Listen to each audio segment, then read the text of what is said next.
Doug Peterson, year number 1 as an NFL head coach. Marvin Lewis, his 14th year here in Cincinnati. Let's check in downstairs for the first time today with Peter Schrager. Hi, Peter. Tom, Eagles number 1 wide receiver Jordan Matthews is out with an ankle injury, which means all eyes are on Nelson Aguilar, last year's first-round pick. Aguilar, a very curious 6 days. He was a healthy scratch against Green Bay on Monday night. Today, he'll be their number 1, and it's because of his mental stuff, not physical. He was dropping the ball. So this week during practice, Doug Peterson had to meet with some medical professionals and also had a camera to monitor his every move and see what's going on. First time he touches the ball will be an interesting one today. Boy, sure will. That's something to keep an eye on. And Charles, we'll get to that here in just a second. The Eagles won the toss, elected to get the football, and they'll get it at the 25. Led by number 11 there, 23-year-old rookie quarterback out of Bismarck, North Dakota. Grew up a Minnesota Vikings fan, idolizing Brett Favre, and he's on his way to potentially setting an all-time NFL rookie record for completions per game. Interesting young man, and it was fun to meet with him yesterday. And I asked him about his number's sake in Philadelphia. The Dutchman, Norm Van Brocklin, they could not be more diametrically opposite. Polar opposites in personality, but he wants what the Dutchman brought Philadelphia, and that's a world championship. Let's keep an eye on Aguilar. He wears number 17. He's at the top of your screen, defended by Adam Jones. He'll turn around and hand it off to Smallwood. He'll get the bulk of the carries, and he'll be run out of bounds for a 3-yard loss. Vinny Ray, the first one to meet him. A lot of changes on that offensive line. It's been well documented here over the last 4 weeks. And Peter just talked about Nelson Aguilar trying to get his game together. Jordan Matthews out. So I think they're going to be more centric with the tight end. And that Zach Ertz really needs to step forward now and forge a connection with Carson Wentz today. Loss of 2 on the first down carry by Smallwood. So from the 23, it's second down and 12. Batted down at the line of scrimmage, and I don't know if there's any team in football that does a better job of that than that man right there, their Pro Bowl end, Carlos Dunlap. And this is his 11th of the year doing that. And last week against Baltimore, the last drive of the game, I mean, it was unbelievable. Andy Dalton suffered it against Baltimore. So because Cincinnati's saying turnabout is fair play, Dunlap, if he can't get to the quarterback, he gets one of those big arms in the passing lane and affects the play. Philadelphia on third down and 10 or longer on the year is 3 of 48. 90 of 55, right? Good protection. Nearly intercepted with an eye on Dorial Green Beckham. If Ray gets that head turned around a little quicker, that's going the other way. And he reads it really well. Stepping back into the lane, Vinny Ray, number 57. Wentz thought he had an open target, but Ray sees it the whole way, breaks on the football, and it goes right through and actually hits Dorial Green Beckham. So he had the right target. Good play by Ray. Very short punt by their Pro Bowl punter, Donnie Jones, and the Bengals will get outstanding field position very near the 50-yard line, just a 30-yard punt. So on the other side of the ledger, you have a veteran quarterback in his 6th year, and that's Andy Dalton. 6 consecutive seasons, 3,000 passing yards or more, the second longest all time. Look at that number by Peyton Manning, 16 of them. And Andy Dalton now has the ball on offense, and he needs to pay off what his defense just did. That's the first time in 5 games the Bengals didn't give up an opening drive touchdown. They've got to go ahead and make that stand up. Turn around and hand it off. Jeremy Hill looking for room, and not much there. The offensive line for this Bengals team, Charles, has been an enormous disappointment. This was considered one of the best in all of football coming into the year, and it hadn't played out that way, although Whitworth is doing his thing. He is continuing to do his thing. He was first-team All-Pro last year. He's the anchor of that offensive line. If they're going to get anything generated in the run game, it starts with Andrew Whitworth, still one of the best in the league. Easy, 5-3. Go. 18. Dalton to throw it on second down. And right on target, and that is Brandon LaFell, and that will move the chains to the 41-yard line. Watch LaFell, top of your screen, number 11 in the orange jersey. short motion back towards the line of scrimmage. A nice, precise route. You notice how the ball was out of Andy Dalton's hands before LaFell even finished his route? Really good connection between the two. Knew where he needed to get to. Dalton trusted he would be there and delivered a strike. You know, you look at the last 4 losses by this Bengals team, they have come by a combined 10 points. You always hear so much about it's a game of inches or a play here or a play there. I mean, they could be a 7-3 team rather than 3-7, but you are what you are. Jeff Triplett, our referee today. And 10 points in the fourth quarter in 5 games doesn't get you anywhere. Neutral zone infraction. Defense, number 96. 5-yard penalty, still first down. Benny Logan, you talk about the Bengals offensive line. What about the defensive line by Philadelphia? Very little trouble they're giving opposing quarterbacks right now. Fletcher Cox hasn't had a sack in his last 7 games. All attention on him. But he draws doubles and triple teams. The other guys have to get home and start affecting the offense. So 1st and 5 after the penalty, and Hill with good running room. And he'll be very close to a first down. Needed to get to the 29-yard line. Hill, a 1,000-yard rusher as a rookie. Little more than 700 last year and on that kind of pace this year. And watch Hill with the vision. Sees this play, starts left, and breaks it back to the center. See how they block, zone blocking, everyone stepping left in the offensive line, pushing their people down, and the cutback lane right there in the middle. You see Eric Winston, number 73, starting at right tackle for Cedric Ogbuehi today. Nice block, sealing the inside. Just short. It's spotted on the first down, so 2nd and 1, and they're going to throw it. Dalton rolling across the middle of the field, and it is caught by James Wright. He'll be getting playing time today in the absence of A.J. Green, and another Bengal first down on the 15-yard completion. How about taking advantage of Andy Dalton's mobility? James Wright comes from left to right all the way across the field. And what they did was they gave Andy Dalton 3 targets in his sight line at varying levels downfield, short, medium, and long. And he selected the medium target in James Wright and put it on him for a nice catch in the first down. So after a 3-and-out defensive stand to begin the game, a short punt. Now the Bengals are inside the red zone. Hill slips through for a couple of yards on first down. Hill had just 21 rushing yards against a very stingy Baltimore defense a week ago. He did catch 6 passes out of the backfield, which is trying to make up for some of that you're missing in Giovanni Bernard. But the red zone has been deaf for the Bengals pretty much the whole year long. Last week in Baltimore, 5 times inside the red zone, scored a total of 10 points.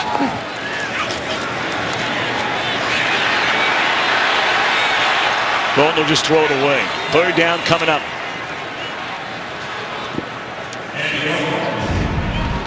The coverage of Philadelphia was so good that it led to Andy Dalton having to make a veteran play. And what I mean by that is he didn't force anything. See? Covered. Nowhere to throw it there. Covered. Covered over on the sideline. So he makes the prudent decision and throws it out of bounds and brings up a 3rd down with a good chance. 3rd down and 9. They need to get to the 5.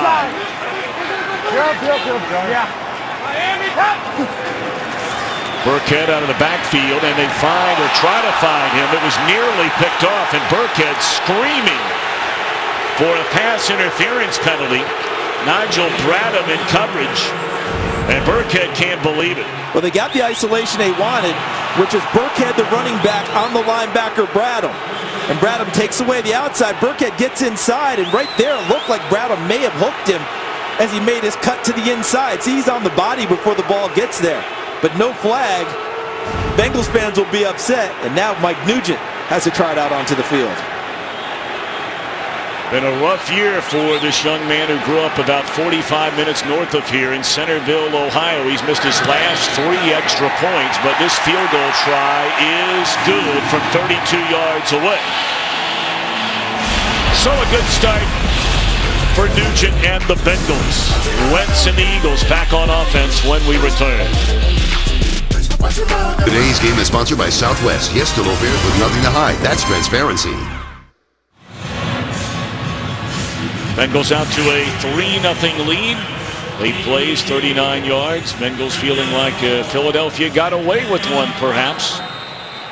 I thought he hooked him inside, Tom. I thought on the route, when Bradham went to the outside, that was a mistake first and foremost. Bradham needs to take away the inside on any type of a pass route. I thought he hooked him when he got inside of him. They got away with it. The Bengals end up with 3.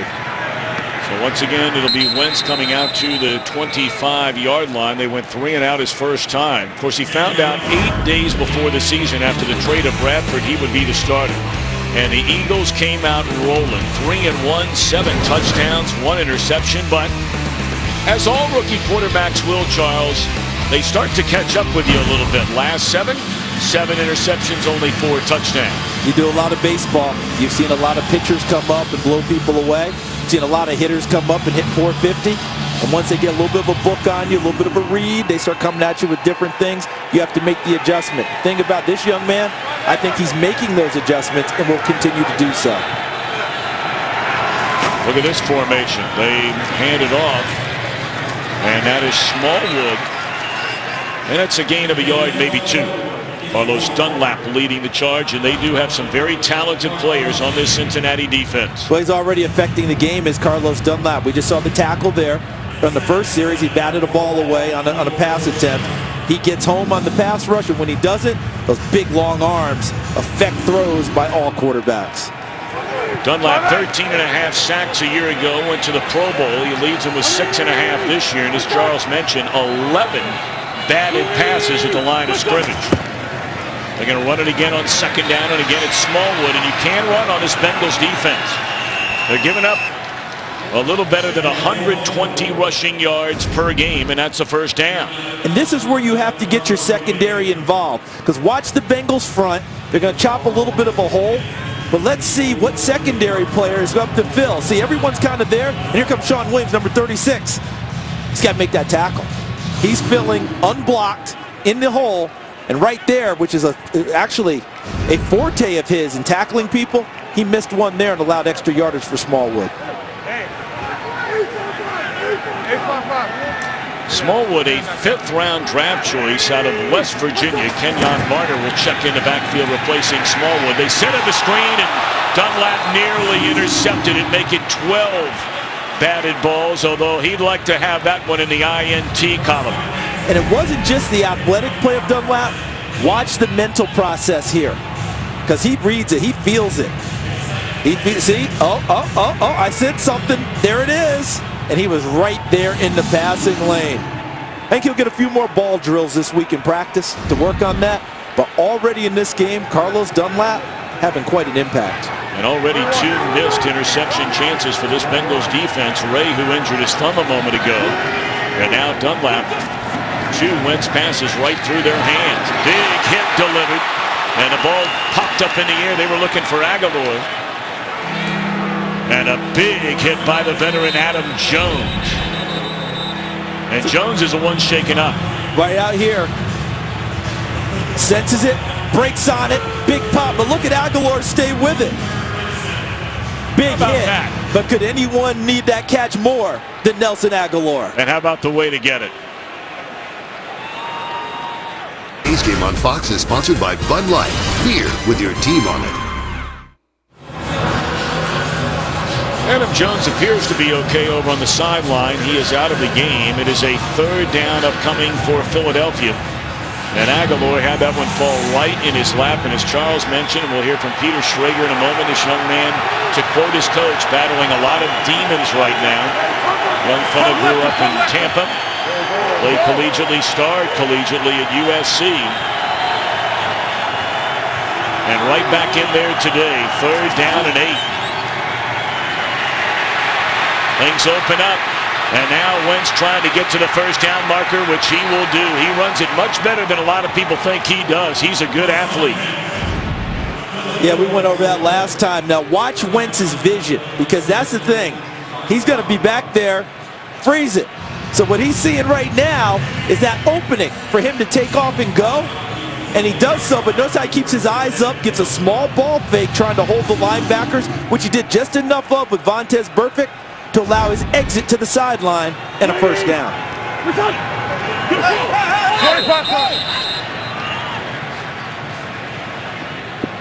Flags litter the field, and of course, the False lines start. on each side pointing Number the other 73 way. offense. 5-yard penalty, still first down. For more on Aguilar's story, let's check in downstairs with Peter Schrager. Yeah, Tom, we spoke with Coach Doug Peterson. I said, hey, we've seen Steve Sachs, Chuck Knobloch, countless golfers go through stuff. Is it like that? He said, absolutely. We can't have them in the tank. It's all mental, not physical. They had sports psychologists who are on staff with the Eagles deal with Nelson Aguilar all week long. They got to get him out of this. They need him today. Yeah, Peter, no, I've known this young man since college, and he is a worker. He's not one of those guys that's gone in the tank and is not putting extra time before and after practice, trying to break this slump.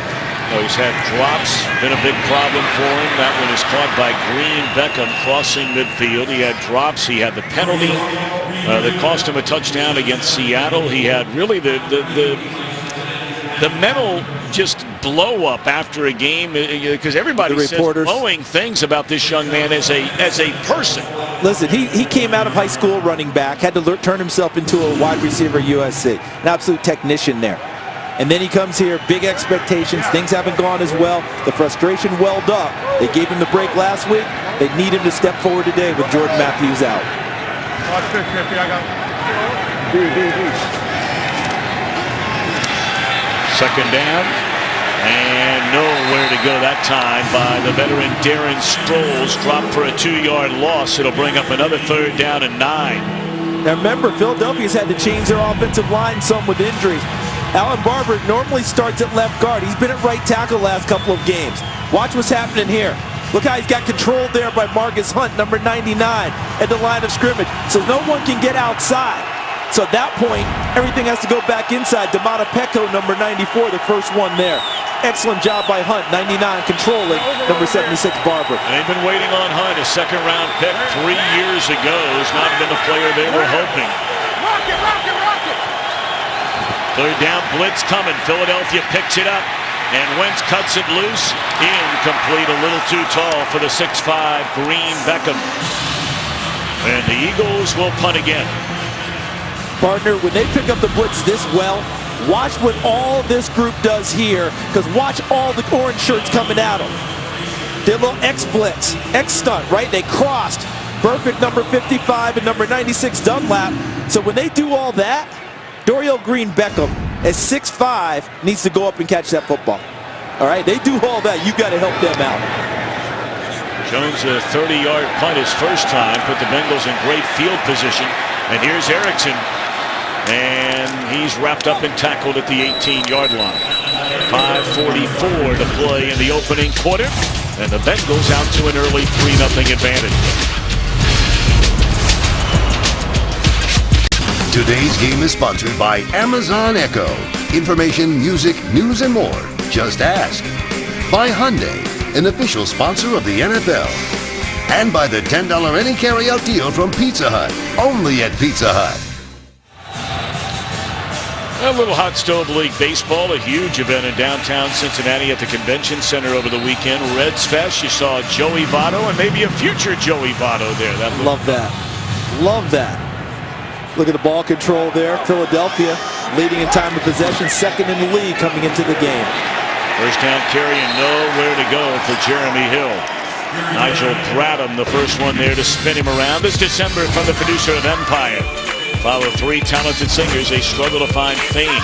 Star, featuring Queen Latifah, Benjamin Brandt, and how about Lenny Kravitz? Special premiere December the 14th after the Empire Fall finale. I'm old enough to remember watching Lenny Kravitz's mother. You brought this up yesterday. On network television on the Jeffersons is Helen Willis, Miss Roxy Roker.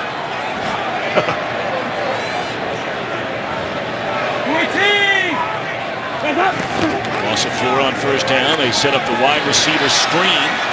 And they'll get back only a couple of yards from the original line of scrimmage. So third down, 8 or 9 coming up. Tackle made by one of many local connections to the city of Cincinnati. This young fellow, Jordan Hicks, grew up about 20 minutes north of downtown, went to Lakota West High School.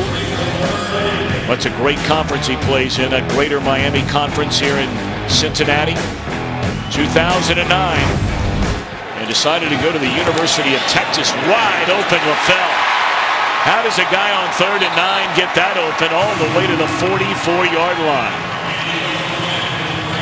Jim Schwartz, the defensive coordinator of Philadelphia, is asking that exact same question. Watch LaFell, number 11. It's zone coverage, and he found the spot between the corner and the safety. It's what we call sat down in there.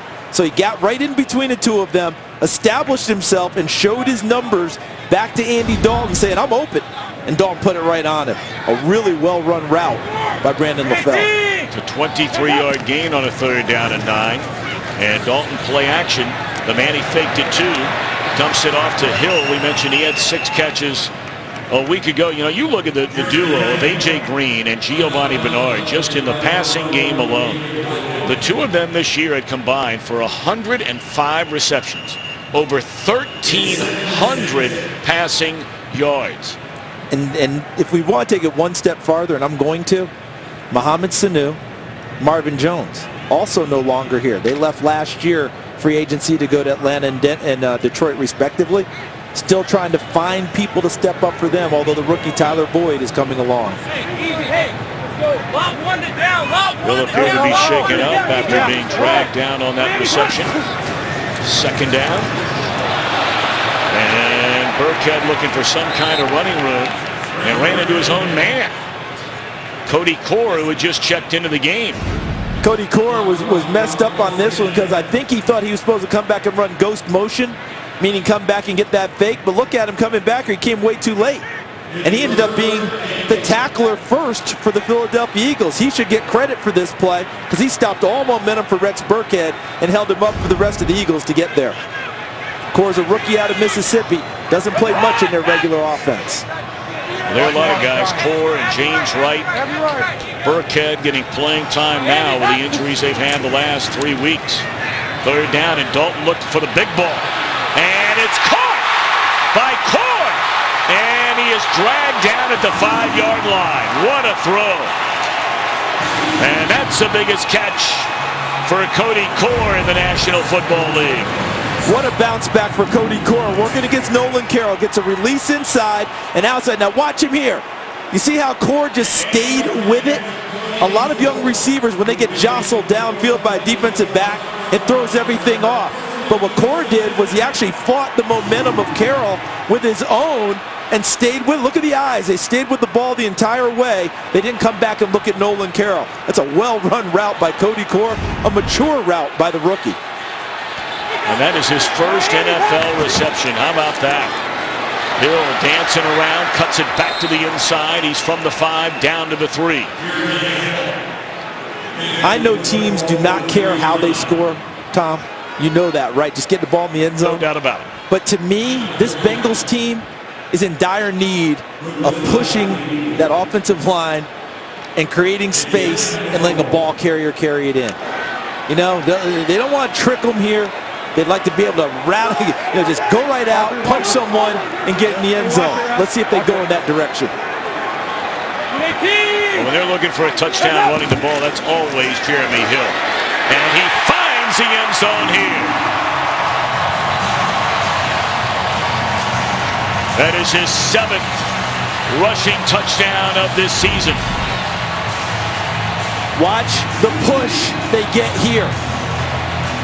Bodine 61, Zeitler 65, and then over to the others. I mean, Zeitler 68, Bowling was 65, and the hole really came to the right side between Bodine 61 and Zeitler 68.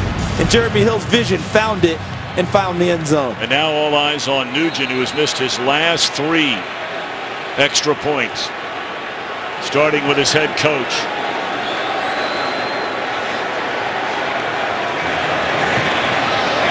And it's good, and they celebrate at Paul Brown Stadium.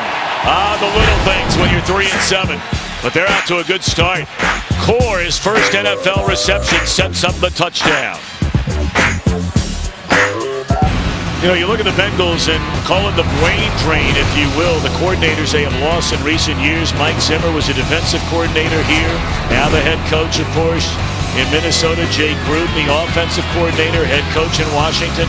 And then this year, Hugh Jackson, now the head coach of the Cleveland Browns. Charles, what's that do to the rest of your staff and to an entire team? Well, you brought it up in our meeting last night. It's not just those 3 guys, as significant as they are, but typically when they go to start their own program, they take a couple of guys with them as well, or some up-and-coming guys that you've been training in your pipeline.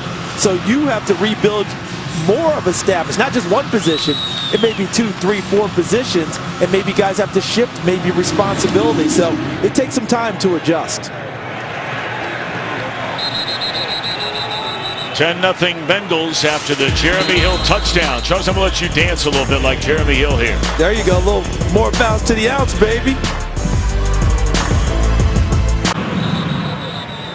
Like in Cincinnati, you saw that note a moment ago there, Charles. 27 rushing touchdowns over the last 2.5 years for Jeremy Hill. That's tied for most in the NFL with DeMarco Murray. I think you'd lose a lot of money on that bet. About who is 2 behind Murray? Absolutely. Agreed. First down run for Smallwood. It's quite interesting yesterday talking to Doug Peterson, the head coach of the Eagles, about Wendell Smallwood, a rookie who, came into camp. We mentioned a 5th-round pick. Clearly behind Matthews and Sproles on the depth chart. You could probably make an argument behind Kenyon Marner. But after watching him during training camp, they believe big things are in order for this young man. They think he can be a 3-down back, which we probably didn't expect to hear. And he'll have to be today because Darren Sproles is playing with a broken rib. So don't expect him to be a heavy-duty ball carrier. And Ryan Matthews is out again today. Smallwood grew up in Wilmington, Delaware, and grew up a Philadelphia Eagles fan. They fake it to him. And now Wentz pulled the trigger, pulled it back. He'll run and slide short of a first down by at least a yard, maybe 2.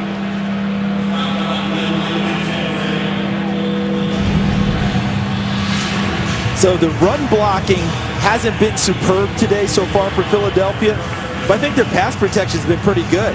But what foils this play is the coverage downfield.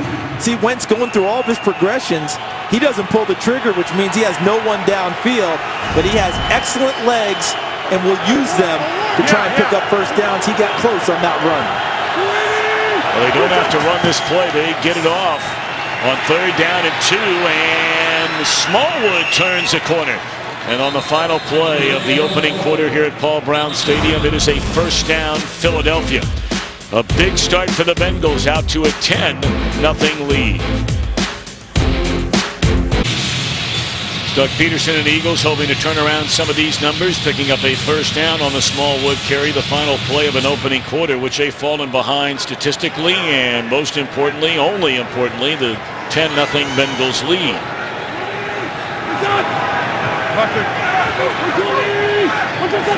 So from the 36, they're going to throw it on first down, and Wentz, well protected, throws high. He missed Smallwood at about the 42. You go back to Wentz, and he barely played in the preseason. Number 2 pick overall in the draft out of North Dakota State. He had a rib injury, and he was going to back up Sam Bradford. Then 8 days before the season started, after Teddy Bridgewater got hurt in Minnesota, Bradford was traded to the Vikings. And they told Wentz, you're the guy. And he has been the starter ever since. Came out of the gate 3-0, had the rout of Pittsburgh, and as Sproles is dropped after a 3-yard gain. We'll get back to Wentz in a moment. A 3rd down coming up, and we check in with Kurt Menefee back in Los Angeles. All right, leaders of the NFC North, the Detroit Lions are up to a 10-0 lead down in New Orleans. Theo Riddick, little 1-yard touchdown catch, his 5th of the season, leads all NFL running backs. And as we said, the same score as your game. Tom, Charles, and Peter.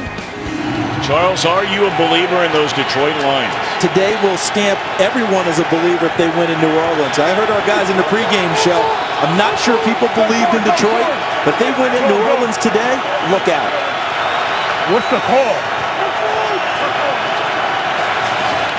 3rd down and 7, just a 4-man rush. And a big hit, but Green Beckham hangs on. Took a big shot for a Philadelphia first down. And this is what they're counting on from Dorial Green Beckham.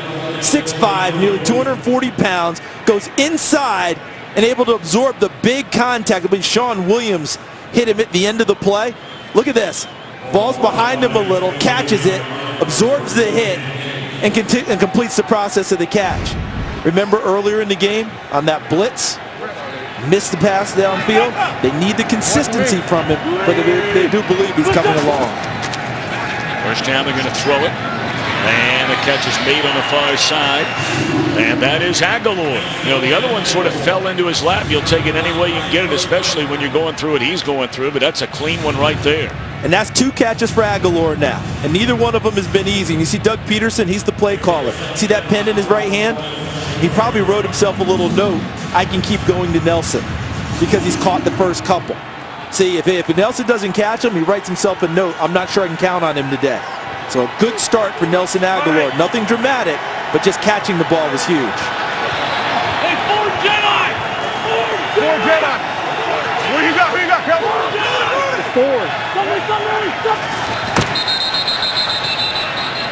Blown dead before it ever got started. You heard that Jedi entering the conversation on that second down. That'll make our producer, Mark Titleman, very happy. I believe he's a Jedi. More disturbingly, he believes he's a Jedi. And that's a guy right there that they've got to find ways to get involved. And that's Zach Ertz, the tight end.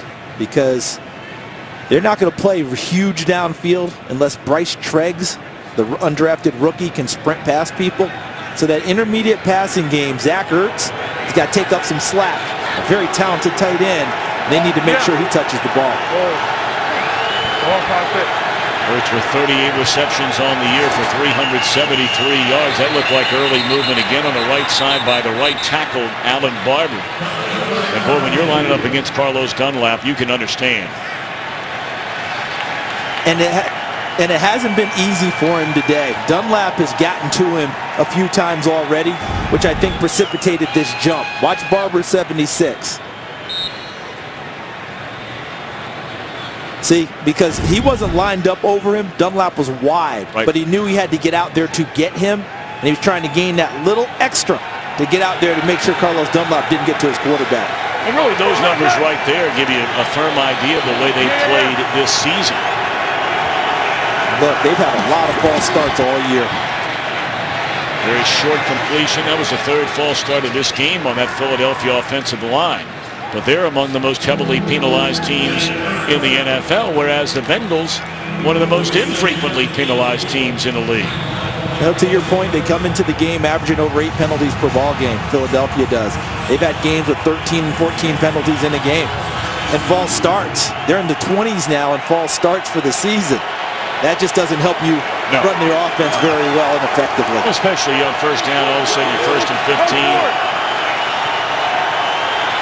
I mean, on this drive just a moment ago, they were second down and 4. Now they're third down and 9. Again, good protection. And a bullet across the middle to Trey Burton, the backup tight end. And another third down conversion to the 34-yard line. Well, it starts with the protection because he had plenty of time to go through everything. Watch Burton, 47. A college quarterback, tight end, H-back, you name it. He did it all there.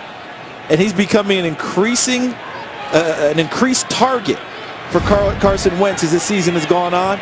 Another nice connection there. That's his 18th catch of the year. He has 4 of them in the last 2 games, and you can tack on another here. This is Sproles looking for a hole, and not one there. You know, one of the most reliable and productive and toughest players the Philadelphia Eagles have ever had in their organization is another guy who's enjoying a homecoming here today, and that's their longtime standout tight end, Brent Selleck. Grew up right here in Cincinnati and went to LaSalle High School. Not as much a part of the offense as he once was, but man, did Doug Peterson rave about him yesterday. But if they want to run the ball, I'd have him on the field more often because he's a terrific blocker at the point of attack. Second down, Wentz throws it short to Barner out of the backfield. Another 3rd and 9. Selleck stayed home and played collegiately at the University of Cincinnati. Nearly 400 receptions in his NFL career. He's had a tremendous career, only missed 1 game, and on this play here, see the pressure in Wentz's face, not able to really set. See him throwing off the back foot, which caused inaccuracy, but he was covered awfully well. Double covered with Kenyon Barner out in the flat. All right, so another 3rd down and 9. They're 4 of 6 so far on 3rd down to the Eagles today. And they run it. That'll be raising some eyebrows back in Philadelphia, where they have such hardcore, great fans that live and die with his franchise. Watch Carson Wentz. I think he's trying to change the play and trying to get to something else, and the ball gets snapped. You see him start to move forward a little bit? That's really an excellent catch by Wentz, because I'm not convinced he thought the ball was coming at that point. He had to catch and execute the play right there and keep them in a spot to try and kick a field goal. Sturgis has hit 4 field goals this year from 50 plus. This one 51, and it's off the upright. Plenty of leg. It's starting to leak oil. Not a good sound. Game is sponsored by Chevrolet. More 2016 J.D. Power Dependability Awards than any other brand. And we just saw Caleb Sturgis with a long-distance field goal attempt. Doinks it off the right upright. And the last time we were here, our crew was here, against Buffalo, Mike Nugent missed 2 PATs, points after touchdown. That same pole, that same upright. Not doing the kickers any favors. That might be some kind of wind coming off the Ohio River from the Commonwealth of Kentucky.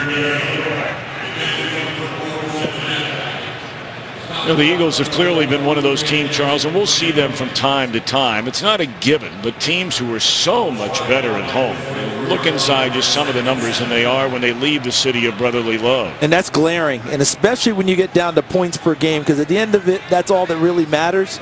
More than double giving up. You know, almost double giving up when you go on the road, and they're trying to solve that today. Great pursuit by Brandon Graham behind the line of scrimmage. And a 3rd down and long upcoming for the Bengals. And I think Brandon Graham has been their most consistent defensive line, but watch how he flattens down the line of scrimmage to chase down the ball carrier. See, he doesn't go too deep and have to readjust. He reads it so well, flattens down, and runs down Jeremy Hill. Brandon Graham, they tried to play him at outside linebacker. He's a better scheme fit in his 4-3 as a defensive end. I think the Bengals were trying to get that play off before they looked at it. And a good thing they did. Catch made by the rookie out of Pitt, Tyler Boyd. There is a penalty flag behind the line of scrimmage. It might be a late hit. Might be on Graham down in the legs. Number 55 in the defense. 15 yards and the end of the play. First down. Came in low. See, because Brandon Graham, watch 55 here, because this is where the penalty is going to be. As you noted, Tom, they get the play off. He ends up working through Jake Fisher. Excellent job with his hands, but see, he's stumbling, and then he's lunging to the legs of the quarterback. And that's something that they keep a strong eye on, and the flag came out as a result. Graham, a #1 pick out of the University of Michigan in 2010. He seemingly gets better and better every single year. He's had to go from a 4-3 to a 3-4 and a 4-3 again. Much better as a defensive end than outside linebacker. So 1st down at the 25 and looking for the end zone. And it's incomplete. LaFell in the corner. Jalen Mills, a rookie out of LSU in coverage. So Mills is 31 in white. Look at the top part of your screen. And his eyes go into the wrong spot. And what I mean by that is his eyes went towards the quarterback and he lost sight of LaFell. Then he had to scramble to try and catch up. Very fortunate that one wasn't completed over him. 7:33 to play until halftime. Dalton and the Bengals trying to add to a 10-0 lead. 2nd down, pump fake one way, comeback screen the other way to Hill, leapfrogs a defender. And he's down to the 16-yard line, about 2 yards shy of a 1st down. This is a well-conceived play because watch the illusion and the trickery in a sense. Right there, freeze. Okay, so now he's got everybody trying to look this way and wants to go back to the opposite side, and they do. This is really a nice play by Bradham, 53, helping hold things up. And who was that coming in from the side that tripped it up? Looked like 21, Leotis McKelvin. Really nice play, giving it up for that one. 3rd down and 2. They need to get to the 14. And they're going to run it. And Hill, I don't think he got there. Looks to be a yard short. So do you go ahead and kick it, or do you give it a go on 4th down and what would be a yard? Crowd wants him to go naturally, and they're getting up to the line of scrimmage. And they want to go quickly and see if they can gain an advantage here and maybe catch Philadelphia unaware. If they don't like it, they can get out of it. Try to push Andy Dalton forward, and timeout was called. I believe the Bengals were the team that called the timeout. That's correct. 30-second timeout. Marvin Lewis may have pulled a hamstring going down the sideline to get that timeout called. He didn't like what he saw with his offense getting to the line of scrimmage. He wanted to make sure of this play because they've been playing well so far. Now, a few years ago, Marvin tore an Achilles. But watch this. Look at him right here, moving down there. Well done by the head coach getting down and getting the timeout call because he wanted to make sure they were set with the play they liked, and he didn't like what he saw. So he's going to now go ahead and kick the field goal at this point. Lewis, a Pennsylvania native, grew up just outside of Pittsburgh, PA. He's done an outstanding job here in Cincinnati. You can talk about the 0 for 7 in playoff games. They've been to the playoffs 6 of the last 7, including the last 5. But boy, he turned around one of the worst franchises into really one of the best in recent years. 33 yards and right down the middle for Nugent. He must feel like he's hit the lottery today.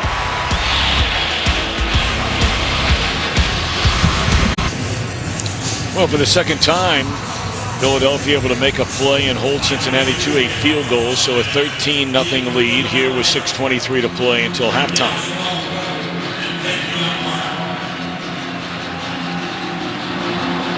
So it's incumbent upon them right here, 6:23 in the second quarter. Offense has got to get moving, be consistent, try and put some points on the board, and help out that defense is helping them. Barner will take a knee 2 yards into the end zone. Bengals off to a big start, trying to end a long losing skid. This game on Fox is sponsored by Citizen Echo Drive watches, powered by Light. 79 total yards of offense for the Philadelphia Eagles. Wentz has hit on 6 out of 12 for 48 yards. Had a nice drive put together the last time, which stalled on a 3rd and 9. And then missing the field goal.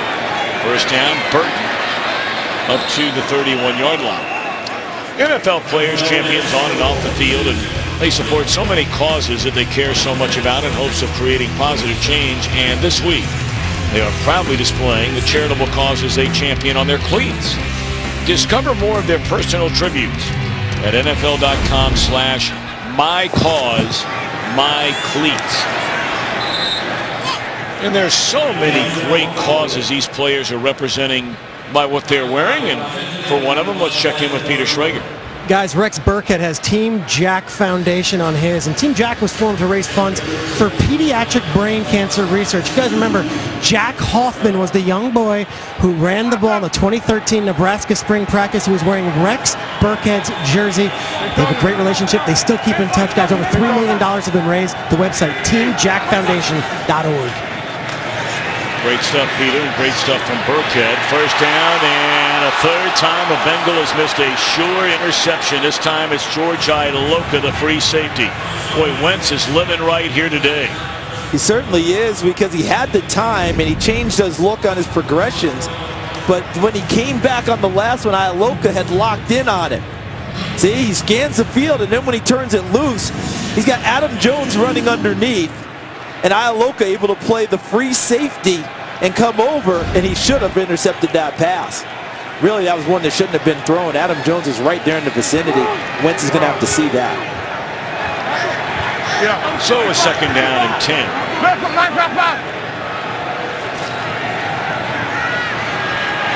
Dunlap breaks through, forcing the hurried pass, and he makes connection with Wentz back at the 25-yard line. They're going to have to do something here, because Dunlap to the top of your screen, in this case, he comes inside. That was really well organized and well run, because Geno Atkins, number 97, will get no credit for that play, Tom, but he did the best job he could. He ended up occupying 2 blockers from Philadelphia to clear an alley for Carlos Dunlap, who got right in the grill of Carson Wentz. And of course, Atkins is a 4-time Pro Bowl defensive lineman. 3rd down and 10. Wentz stands tall and delivers a strike on another 3rd down and long. You know, we brought up early in the game, the Eagles this year on 3rd and 10 or longer were 3 for 48. They have 4 of those in the game today. And how about Carson Wentz, after taking that one to the chops, stayed right in there and delivered that strike downfield. He's not easily dissuaded, is he? Tough kid. And came out of a non-powerhouse college football program. I mean, in their division, their powerhouse. They won 5 straight national championships. North Dakota State, the Bison. And we got to make sure you get it. You got to pronounce it correctly, because otherwise it gets ugly. Oh, you better believe it. And that was a heck of a throw on 3rd down. And real quick, I've got to go back. My cause, my cleats. Do you notice the diversity of causes that we saw on all those cleats? If anyone thinks that these guys out here playing this game are one-dimensional people, think again. Right. These people, care about society, and they're trying to make a difference. 2nd down, and it's Smallwood right to the 50. So 3rd down and 8 coming up, and we check in again in Los Angeles with Craig Menefee. All right, in snowy Green Bay, Aaron Rodgers trying to get Packers their 2nd straight win after they lost 4 in a row. This will help. Randall Cobb, 9-yard touchdown. He makes a snow angel afterwards. Why not? They're up 7-0 over Houston. Tom, Charles, and Peter. Well, perhaps divine intervention they're looking for from the Packers. Came off that Monday night win. Rodgers was so good in Philadelphia. I talked with someone from Philadelphia in pregame, and he said, you know what we had on Monday night? I said, what's that? He said, we got Rodgers. He's not lying. 26. So another big 3rd down. Go, go. And that was a disaster from the very beginning. It's a few times today that we've seen where they're a little bit out of sync. Number 76, 5-yard penalty, still 3rd down. You know what I mean, Tom? There's a few times we've seen already with Philadelphia not quite in sync in what they want to do. At one point, remember, we thought he was trying to change a play and the ball got snapped, and, you know, it's just not quite there. And some of that offensive line shuffle has to be a part of that. Alan Barber, left tackle, now playing right tackle. How much help do you have to give him right now with Carlos Dunlap, who's really having a nice day? You know, Kelsey inside has got to control everything as the center with all the line calls. There's a lot going on. So 3rd and 7 becomes 3rd down and 12, and Wentz steps up and throws to the corner, incomplete with an eye on Green Beckham. So now the Bengals, with 2 timeouts remaining and 3:25 till halftime, will get the football back. And I think Carson Wentz would like to have this throw back, because look at the route from Dorial Green Beckham. We're against the zone. He gets Drake Kirkpatrick inside and gets him turned, and he's wide open. And Carson Wentz airmails that one. And he had plenty of pocket, plenty of time, and he let that one go just too far. Alex Erickson from the 6-yard line, backpedals inside the 5, took a hit, and has stood up and run out of bounds at the 7. 3:14 to go until halftime. Eagles needing a win in the worst sort of way, getting roughed up so far. Take a look at this nugget from our crew downstairs, heading up by Jordan Wolf. Bengals, for the first time since 2014, score on their first 3 possessions in a game. How about that, Jordan? First down, and here's Burkhead. And he's all the way up to the 24-yard line. See, there's a lot to like about Burkhead's game. And watch what he gets. Look at that backfield. 3 people back there. Almost an old kind of wishbone, but look at that blocking. And then he gets the vision, gets to the open field, and Rodney McLeod finally makes a tackle in the secondary. What people have to remember about Rex Burkhead, he's one of the top backs in the country, and hurt his knee opening game his senior year and wasn't right from that point on, and that hurt him in the draft. He's a quality running back who can do it all as a 3-down guy. Well, he's been waiting for this opportunity for 4 years now with the Bengals, with the injury to Giovanni Bernard. Gets it again, not room there. America's fastest growing sports show is on FS1. Tomorrow, we debate all of today's NFL action. And I'll tell you why the Cowboys won't make the Super Bowl. And you'll be wrong again. Undisputed, America's fastest growing sports show, 9:30 Eastern, FS1. Charles, I know you'll be dialed in tomorrow. Mr. Davis is always dialed in on FS1. Of course. Take us to the 2-minute warning, of course. Locked in.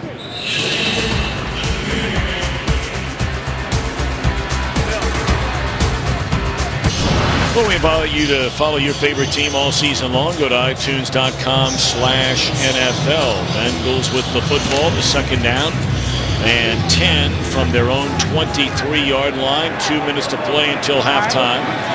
Cincinnati leading 13-0. Now the backfield, Burkhead, and is run out of bounds by Nolan Carroll. Short gain. And that helps Philadelphia in a couple of ways. Number one, short gain, but number two, didn't have to spend a timeout there if they had designs on trying to get the ball back, try and score before the half. Now you bring up the big third down. Cincinnati, they don't want to turn it back to Philadelphia in good field position. It's a big third down play. We have bunch formation to the bottom of your screen, and Dalton in trouble. And he finds a way to get out of trouble, and then throws a first down strike to Burkhead. Pretty nifty work there by Andy Dalton. Now Carson Wentz, we knew could run the ball coming out of college. I knew Andy Dalton could run it. 1,500 yards at TCU. Look at this play. Ducks his head, but gets his eyes back downfield. Used his athleticism to extend the life of this play, and then throw a strike. Directs Burkhead for a first down. Well done by Andy Dalton. Clock at 1:47. They're going to throw it again. The quick slant. And the catch is made by Core. His first 2 NFL receptions here today. Clock running at 1:34. And the Bengals with a pair of timeouts. And now it's shifted to where the Bengals have gone on the attack. Burkhead will pick up a first down to the 48. They'll probably spend a timeout here. Or will they? Looks like they're still maneuvering.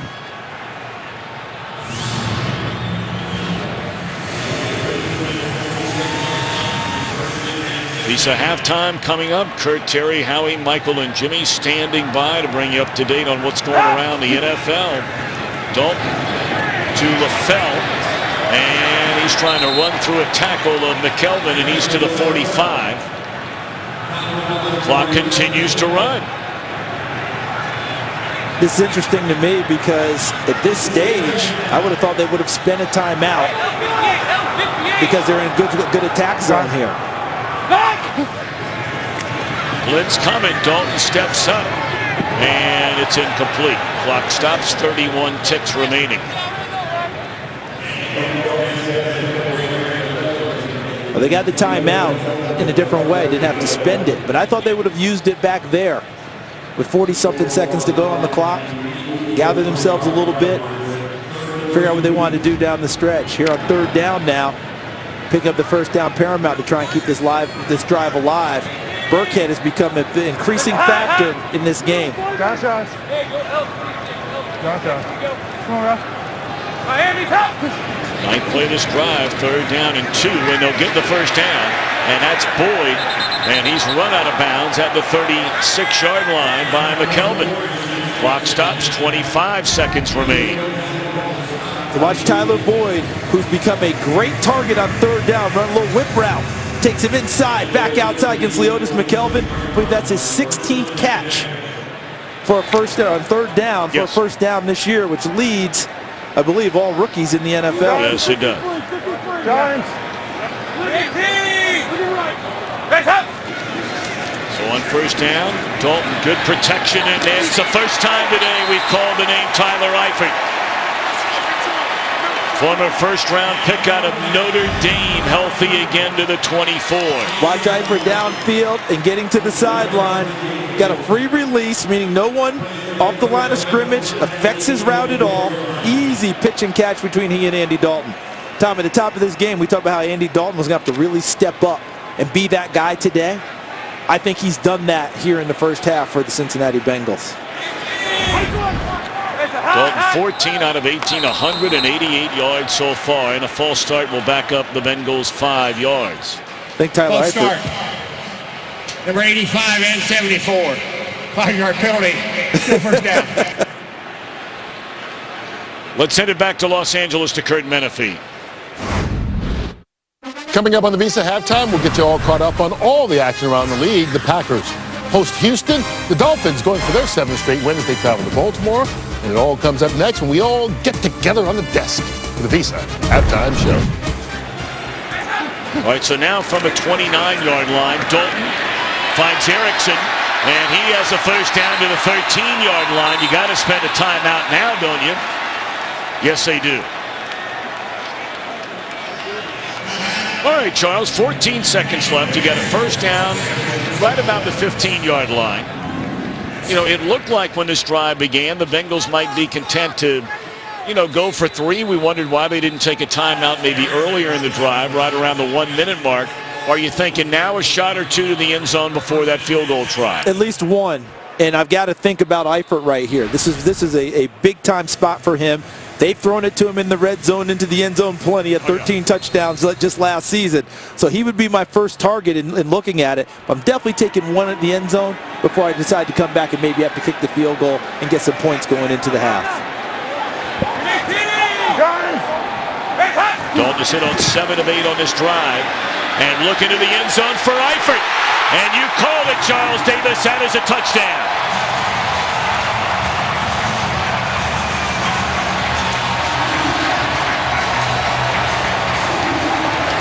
What a closing drive to this opening half for Dalton and the Bengals. And here's Eifert, and they try and stack him up there a little bit with Brandon LaFell, close down the splits. But again, it's a free release. There's no one out there on him to affect his route running. So that gave him a 2-way go against Rodney McLeod, the safety. Did he want to take it across his face into the middle or break it to the outside? It was an option. And Tyler Eifert chose correctly to the outside, and Andy Dalton dropped it right on him. Tom, Andy Dalton is leading them in a big way today. He's assumed that mantle of, I've got to do more, and he's been doing it this first half. Eifert has been often injured in his career since being a #1 pick, but boy, when he plays, he is a touchdown machine. He is tied for the most touchdowns by a tight end in all of football, as that point after is no good by Nugent. You know, we've talked about Aguilar and what he might be going through right now between the ears. Same thing has to be happening for Mike Nugent.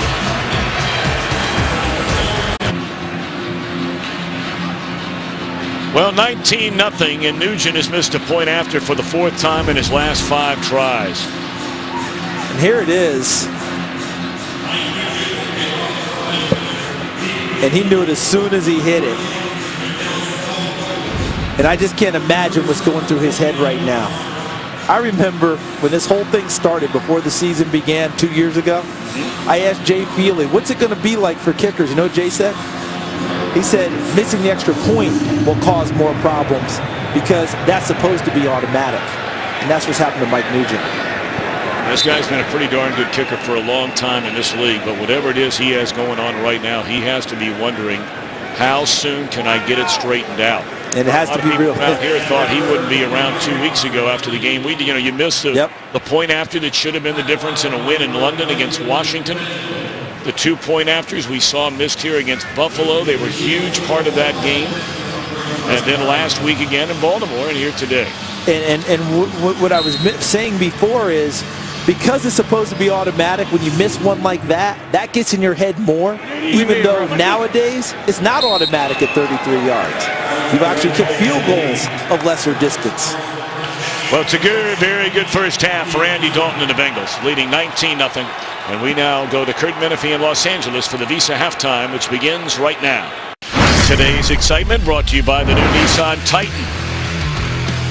Well, when they're looking for a touchdown running the ball, that's always Jeremy Hill. And he finds the end zone here.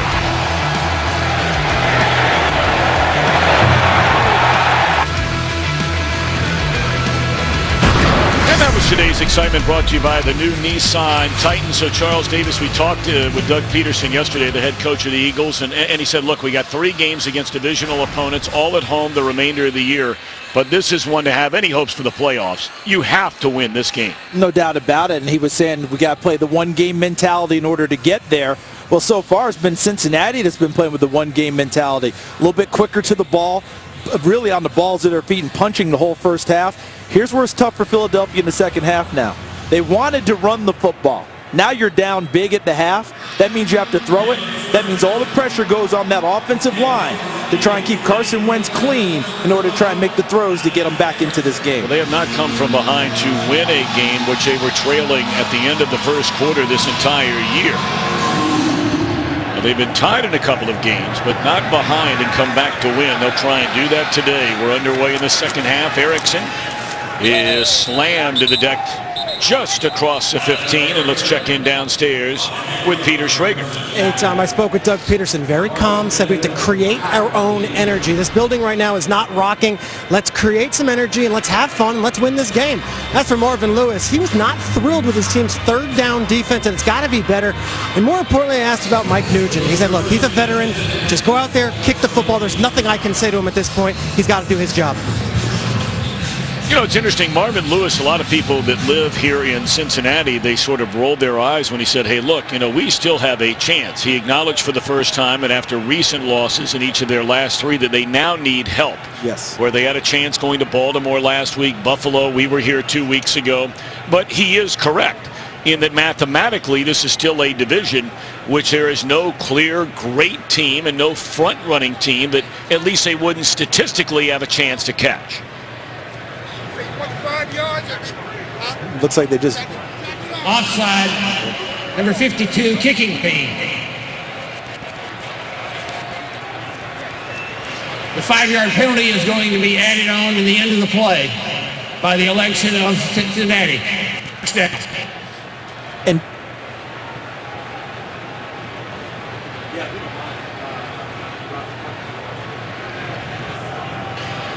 Cincinnati scoring on each of its 4 drives in the first half. First time they've done that in better than 30 games. Philadelphia shut out in the first half. First time in their last 23 games. And Nugent a lonely man on that sideline. Jeremy Hill on first down, trying to cut it back to the inside, and he'll pick up close to 3. It's interesting what you said about Marvin Lewis, and I get this reaction from a lot of fan bases who feel like their team's out of the playoffs, but it's not mathematical. Anytime the head coach says, well, you know, we still have a chance, just that people roll their eyes. Oh, wait. But what do you expect him to say? That's right. What would you rather him say with your team still has a shot at it? Would you rather him say, oh, we're done for the year? I mean, that's kind of how it works. Trying to keep his team in it. Philadelphia read that beautifully right from the start, and that was a young man we mentioned earlier who's from right here in Cincinnati that sniffed that out, and that was Jordan Hicks, second-year linebacker. AFC North standings, that's where they are, and that's why he said they need help. But in the loss column, they're only 2 back. And remember, Baltimore and Pittsburgh come here to play before this year is over. And that's what he was telling his team. If we can win these games, have that opportunity, and get help, we still have a chance. Dalton looking for the long one to LaFell, and he got it at the 35-yard line. What a beautiful throw by Andy Dalton, who is having a huge game here today. 44 yards. LaFell, number 11, he's the outside guy here running the route. And you see him there running. And I believe that's Leotis McKelvin, number 21, running with him. And it's a nice call by Ken Zampese because McKelvin's battling a hamstring. They wanted to see if he could stretch it out and run with LaFell. Well, you look at some of these completions. 44 yards, 50 yards to Core, Boyd 21, Eifert 13, Wright 15, Erickson 16. Reminiscent of the game against Seattle, big plays killed this Philadelphia defense. And I think the thing that's really striking me, see Jim Schwartz, Stevens Gore shaking his head, is that not all of them have been easy throws either. Andy Dalton's throwing with great precision today and accuracy, and that can really affect you too. You got good coverage, and also the ball's right in the hands of the receiver. Gonna run it again to Hill, trying to turn the corner. And a good solid carry, which runs him out of bounds at the 26, and a flag comes in. And that was Bradham. Looked like he may have gotten him on the collar.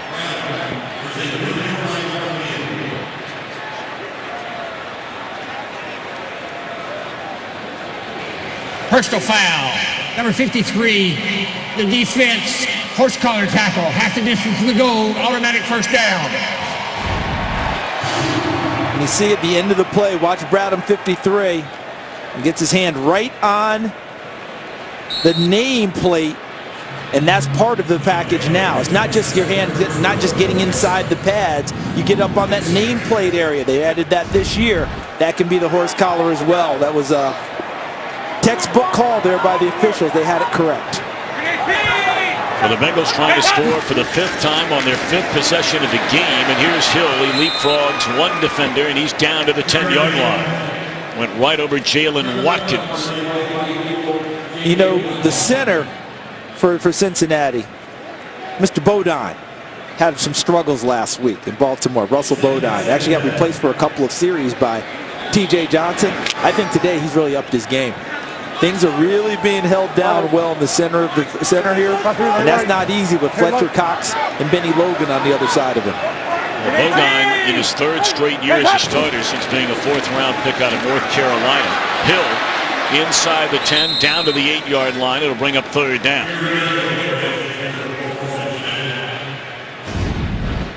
Here's Bodine, number 61. You wonder about his size. You wonder, can he handle power? And look at him there working against Bo Allen, number 94. Moved him and gave Jeremy Hill an opportunity. See, Bowling 65 also in that. Zeitler 67, Winston 73.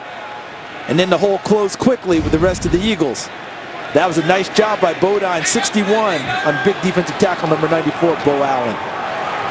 3rd down and 5. You see they need to get to the 3 to get a 1st down. Dalton to the end zone, touchdown, Brandon LaFell. And Andy Dalton is simply carving up this Philadelphia defense. He's closing in on 300 yards, and we just started the 2nd half. And watch this. You're going to see the route, but the throw, because watch what he has to do with the throw. Fraser right there. Look over the top. He had to get over him and him, and then able to get it to the back part of the end zone. That was a beautifully thrown football. And watch LaFell's concentration. Catches it, both feet down, into the back of the end zone for another touchdown. You're exactly right, Tom. He's carving up the Philadelphia secondary today. 18 of 23, 269 yards, and now a pair of touchdowns for Andy Dalton. And here comes Nugent, who missed his last one.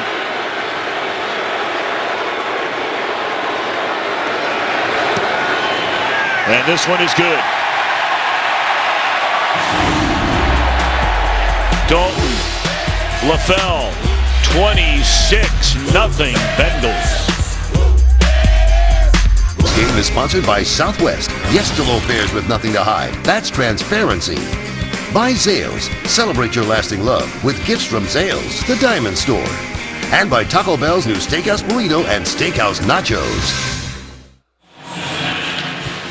Charles, you and I saw this Bengals team 2 weeks ago. They didn't have A.J. Green for the entire game. They didn't have Giovanni Bernard for about half of it. I would have never thought this coming into this game. Their first 5 possessions they have scored for the first time in the last 117 games the Bengals have played. They've had some good teams.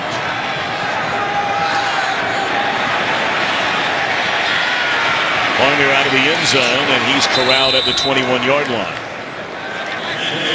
So the Eagles have work to do. Opening possession of the 2nd half. LaFell the touchdown, 26-0.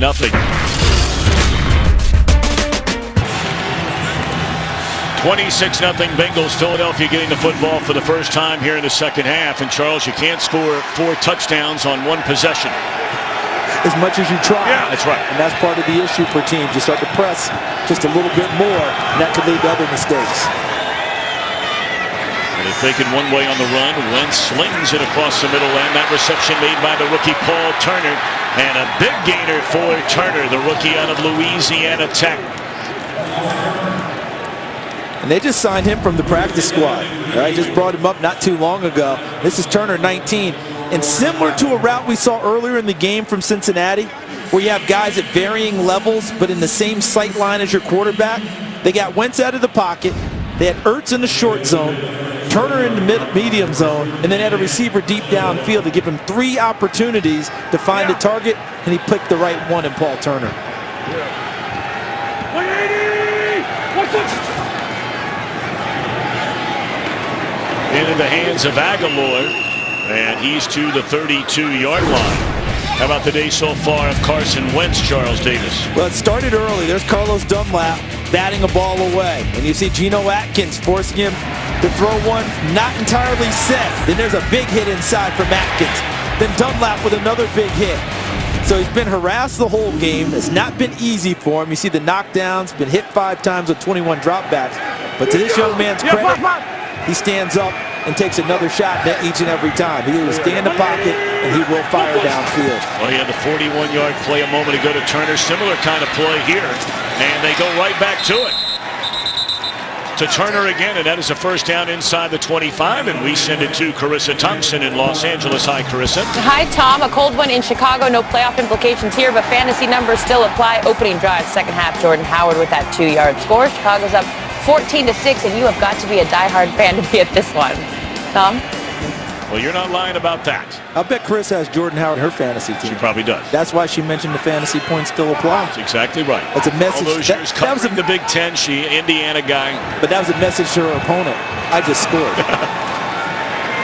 Wentz steps in there, batted down again. Domata Peko, it looked like, the 11-year Bengal, getting a paw on that one. How about Jacob Burney, the defensive line coach? He coaches these guys pretty well. If you can't get all the way back to the quarterback, what do? Hands up into the passing lane. And Peko, who today, I believe this is what, his 103rd straight start in the regular season for Cincinnati. Nice job there. Another guy affecting the play, even though it's not a sack or a knockdown of the quarterback. He's been a very nice find all the way back to 2006. In the 4th round, they found Peko out of Michigan State. Second down, under heavy pressure, and this time it is picked off. After multiple times of missing the chance to get the interception, it's Vontez perfect. And there is a penalty flag down on the play.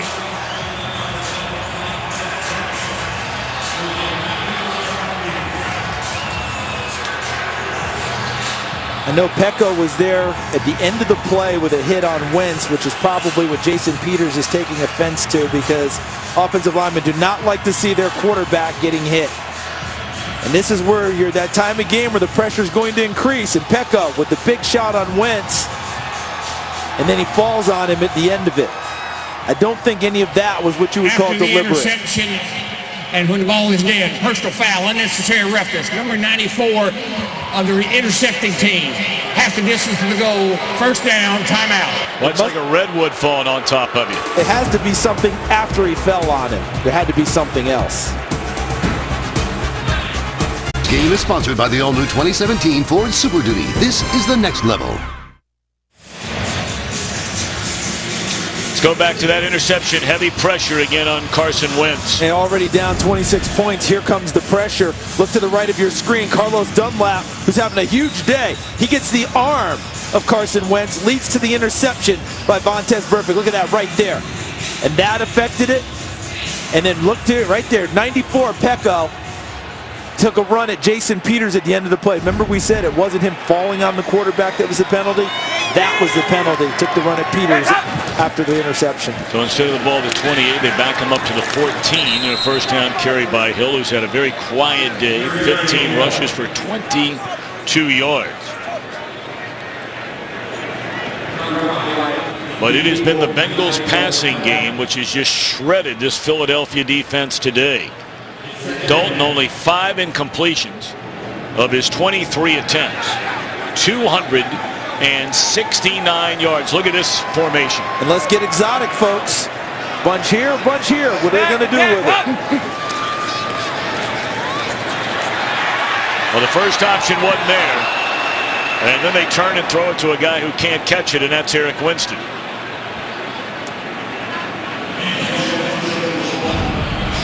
So you see the bunch here and the bunch here, and what they're trying to do is get a slant right there, and it's not there. So once you have the slant, now he's got to come out of that, and Eric Winston looks like he's wide open. Now, if that had been Jake Fisher, number 74, remember Fisher last year? They used him as the extra guy. They actually threw a pass to him last year and used him as an H-back late in the season. And now third down and forever. That's Burkhead out of the backfield trying to beat a couple of defenders, but good tackling by the Eagles, and a flag comes in. They might have gotten above the neck on the tackle. That, I mean, you know, above the shoulders on the tackle. That might be what we're going to get the call on. You had him easily stopped short of a first down. They had everything you wanted. 3 guys to the ball, had him wrapped up, tackled, and that might be what it was.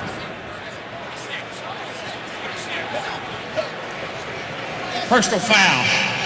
Hit on the defensive receiver, number 26 in the defense. 15-yard penalty, automatic first down. So that is Jalen Watkins.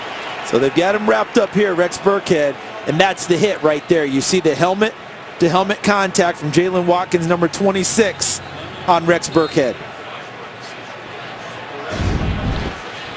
Yep, crown of the helmet goes right into the helmet of Burkhead, and there was the call. I don't know what Watkins is arguing about. I mean, that's as plain as day. Yeah, Jeff Bergman had the call there, number 32.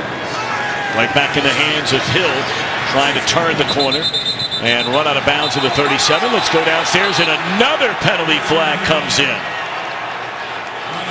This might be Bradham for a second time on a similar play with Hill going out of bounds. Last time it was a horse collar. Could he have gotten into him too late? Was he into the white on the sideline when the tackle was made? Personal foul, unnecessary roughness. Defense, number 53. Late hit out of bounds. 15-yard penalty, automatic first down. Boy, this is starting to get brutal. There's Jeremy Hill, number 32. Getting wrapped up there by Bradham. They're in the field of play there. As he takes him over the sideline. I don't know about that. What do you think? I'm struggling with it because, to me, he started the tackle well in bounds. He's completing it out of bounds. I'm not sure where the unnecessary roughness is. Hill again down to the 45-yard line. That's 10 penalties now against the Eagles. That is the 5th time this year in their 12 games. They've been hit with 10 or more penalties. And it's an interesting deal with penalties, isn't it? Because most of the teams that lead in the NFL or even in college football have a good amount of penalties. But they're typically on the defensive side of the ball, aggressive style penalties, and people overcome them. But when you have some of the penalties the Eagles have, all the false starts and things of that nature to stall your offense, that kills you. Dalton looking down the sideline, and the reception is made by the rookie Tyler Boyd. He beat Jalen Mills, and it's first down, Bengals at the 15.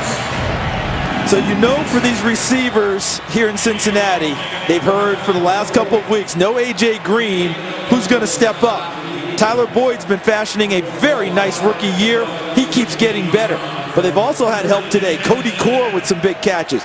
James Wright with some catches. Alex Erickson got involved today. And Brandon LaFell stepped up as a veteran, trying to pick up the slack for A.J. Green. Ball spotted at the 16-yard line. Bengals trying to score on their 6th consecutive possession. No gain on first down. Let's check in downstairs with Peter Schrager. Tom Charles just mentioned these names. Cody Core, Alex Erickson, Tyler Boyd. Well, one of the guys they were hopeful that would make an impact today, James Wright, just left the game with a knee injury. Questionable to return.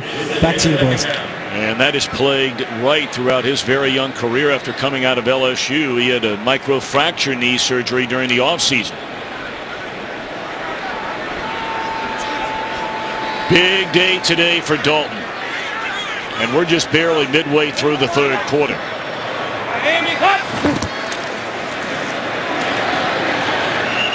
Well, the Bengals, as you suggested earlier, I mean, they just keep running the ball. Hill's not doing a whole lot, but he's getting it aplenty. Averaging less than 2 yards per carry in this one. And with the score at 26-0, They're not worried as much about the yardage, but they're loving seeing this. Clock keeps ticking. Run the football, keep winding the clock down on them with a 26-point lead. Not as worried about yards per carry at this stage.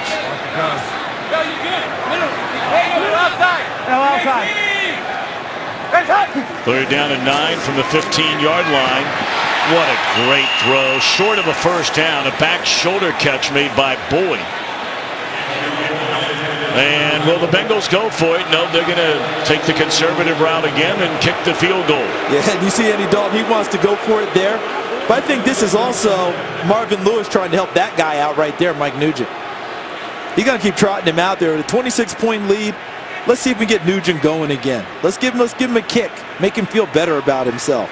I know you want to throw one, Andy, but hey, I need this guy back on the beam because this is essentially a point after touchdown. Shorter. Nowadays, yes. 26-yard attempt, and it is good. So that makes it 29-0 as Lewis applauds his kicker, Mike Nugent. 6 possessions.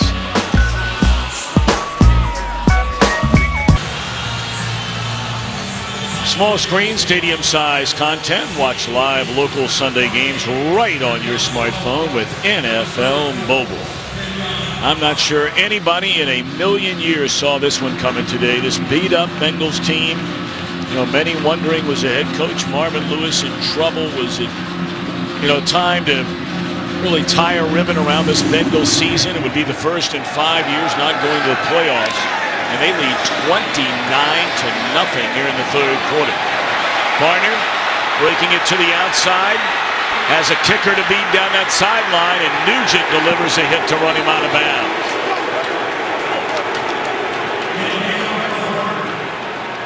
And a tremendous return by Kenyon Barner for a team down 29-0, desperately needing a spark. Let's see where he gets the blocks. They block up there, and now he sees his vision bringing it back this way. Makes Darqueze Dennard missing the hole there. Outruns him, but look who makes the play. Mike Nugent, the kicker, who's missed the extra point again today. I think there's a little extra point frustration in that tackle from Mike Nugent. Might have been the best thing that happened to him all year long.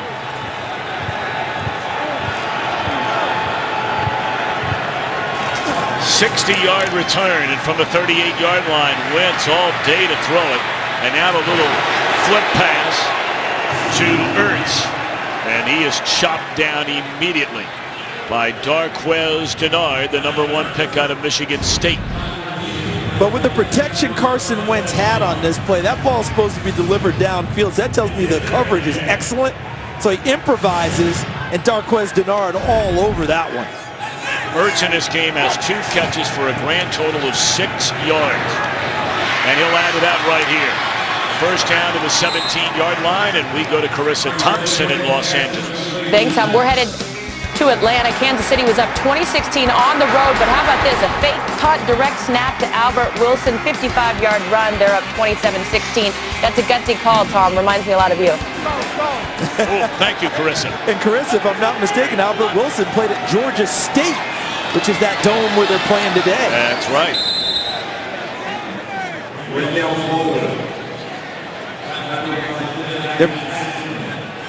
As we like to say, Charles, it's always nice to hear a compliment Carissa throws our way because you're not going to get it from your wife. So thank goodness for Carissa. She hooked you up. I like that. I am very grateful. Here's second down. And is that ball completed? No. Burfict right there on the coverage of Zach Ertz. Well, I tell you what, there are a lot of people that like Burfict. There are a lot of people that don't. But what cannot be denied is this guy is a player. No ifs, ands, or buts. I think he might have been there a little bit early. Yes, he was. But they have not shown the proclivity for pulling the flag on that type of a play all game long. Remember, Burkhead on the first drive of the game thought he was interfered with Philadelphia. They didn't call it then, so they evened it up. But nice coverage by Burfict. First time in the red zone today for the Eagles offense. Third down and 5, and here comes a blitz.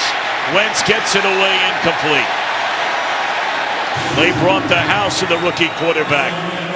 And when you're down 29-0, do you kick a field goal in the third quarter? I wouldn't. I'd go ahead and try and get a touchdown, but that's not up to me. But Paul Gunther, the defensive coordinator, he decided, okay, I've seen my offense get exotic with the wild formations. I'm coming after this rookie quarterback here, and I'm going to force a quick decision under duress. And there was no one home after the throw. Philadelphia 14 times has gone on third down. 7 times they have been successful.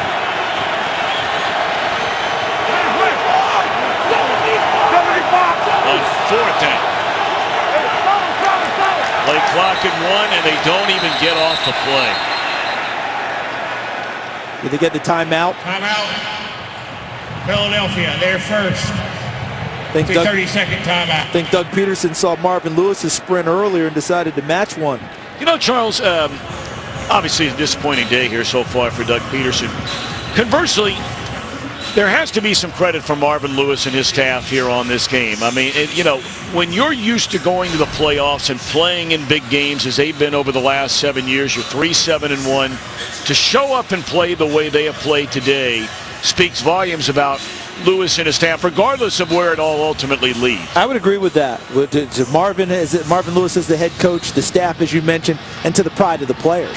Because at 3-7-1, you got to be convinced that there's still a shot at the playoffs. There's still something to play for. They've shown a lot of pride and professionalism in how they've approached today. And so they got the timeout. No penalty. It's 4th down and 5. They need to get to the 8. Wentz backs up, throws in the end zone, wide open, and that is a touchdown for Zach Ertz, his second of the year. Clearly a breakdown in coverage here, and Adam Jones having a conversation with his safety. Watch Ertz here, because he's going to find himself clear because other people are coming across the seat right there, and then Ertz able to break to the back part, and now the discussion begins amongst the defenders of Cincinnati. Who was supposed to have him, who was covering. I saw Vontaze Burfict very upset. And you see George Ialoka 43 and Adam Jones 24, because all defenders like to pitch a shutout. Point after is good by Sturgis. So the Eagles are on the board. Their first score with 2:30 left to go in the third, 29-7. Been a tough day for the rookie Carson Wentz, although he does just connect with that man walking away from him for a touchdown a moment ago. Zach Ertz, been a banner day for Dalton. We mentioned it at the top that he was going to have to be the difference today for Cincinnati, that it wasn't going to be the other guys around him. He has led, and they followed in a big way, and he's increased a lot of people's production. Now to the 25. You know, this weekend we're paying tribute to the events at Pearl Harbor 75 years ago. Fox Sports is proud to support merging vets and players and its mission of ensuring our nation's warriors can be as productive off the field as they were on it. Visit foxsportsupports.com for more information. Jake Glazer was there earlier today in Hawaii. Great stuff. I believe Jay is a co-founder of this organization, doing fantastic work with his MMA gym. That's right. Bringing people together through workouts and sports and being productive, and a lot of us recognizing what these veterans have gone through and trying to help them assimilate back into society. So first down, and the carry is to Burkhead. He likes that spin move, doesn't he? That's yes, the second time he's used it up to the 30-yard line. When you've been waiting 4 years to play, you're going to break it out more than once. You might try it out a few things. I'm telling you, Tom, though, if you go back to junior year tape at Nebraska and watch Rex Burkhead and what he did for his Cornhusker team, running it, catching it, blocking, return guy. Well, it hurt my heart to see him get hurt his senior year. Amir Abdullah emerged on the scene, who's now with Detroit. But Rex Burkhead, he's a player who lines up in the slot here. You know, it's interesting to notice Dalton's going to run this one. That's a quarterback designed run all the way. It's the first down of the 41. You know, getting back to Burkhead for a second and about the cleats for a cause today. You know, he's been so involved in the area. Cincinnati, the Cincinnati Children's Hospital here is the #1 children's pediatric cancer hospital in the world. And this guy has been a part of that ever since he came to Cincinnati from Nebraska. And as Peter Schrager mentioned, still well involved with Jack Hoffman, the young man who's doing quite well right now. And his family, it wasn't just a one-time thing for him. Burkhead again. You know, we talk about Burkhead, and you bring him up because, you know, there are a lot of guys on a lot of different teams around the NFL. They'll come in, they're a low-round draft choice, they're stuck behind one, if not two or three guys. You'll see them in the preseason, you'll say, God, does he look good, right? Exactly. I mean, they look spectacular. But then when the year begins, you never say their name again. Right. And that is why, you know, Burkhead, who could be a free agent at the end of the year, at least some other teams are going to have a chance to get a look at him now. He's able to put some plays on tape now. And Cincinnati understands his value as well. Remember, when they're down on receivers, they can split it out, throw him there. How about that? Dalton started to walk away, and they direct snap it to Jeremy Hill. Uh-oh. That looks like Andrew Whitworth down there injured for the Bengals. They're all pro left tackle. And he is in some incredible pain. Trying to get to his feet. Notice he's going to want to walk it off. And tough guys like that, they don't want to stay down. Whitworth is on the left side, I believe, at tackle. And there was the little bit of a trick play. See him drive blocking there, and then he gets cut underneath by one of his own players. I think it was Jeremy Hill on the run. Yep. Everybody's trying to open up the playbook a little bit here, and there's Whitworth on the sideline. And I know one thing about that big guy. If there's any way possible, he'll be back out there. There is no doubt about it. Jake Fisher has come in at least temporarily, although they will not run another play until the clock runs out here in the third quarter. Dalton and the Bengals 15 minutes away from winning for the first time since October. 1 quarter of football left to go. Bengals led 19-0, eventually went up 29-0 before Philadelphia scored the touchdown on its last possession. Ball from the Cincinnati 47, a third down and 4.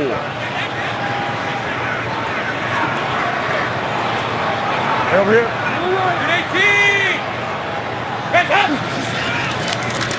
Quick slant to Burkhead. Pretty nifty moves there, and then he put it on the ground. And the Eagles say they've recovered it. Burkhead a couple of really nice moves to get additional yardage and then lost the handle. And that's the quickest way a Philadelphia team has a chance to get back in it if they have recovered. Look, we're still 14:51 to go. This thing's long from being over. And there it is. There it is indeed. And you're so right about Burkhead. They split him out wide, and he's played some receiver for Cincinnati. And right there, nice hustle. Who's that coming from the back? Benny Logan. Benny Logan from his defensive tackle position. Rushes the passer first, comes back into the secondary, and forces the fumble by Burkhead. That's recovered by Philadelphia. That's big-time hustle by the defensive tackle, Benny Logan. Defensive line of Philadelphia has been under a lot of fire, especially Fletcher Cox. Yeah, I've watched a lot of tape on them recently, and I'm not going to absolve Fletcher Cox of everything, okay? When you're that guy, you've got to make some plays. But Tom, every play, he's getting double. Sometimes they chip a guy, make it a third guy. The other guys have to start winning their one-on-ones and helping him out a little bit.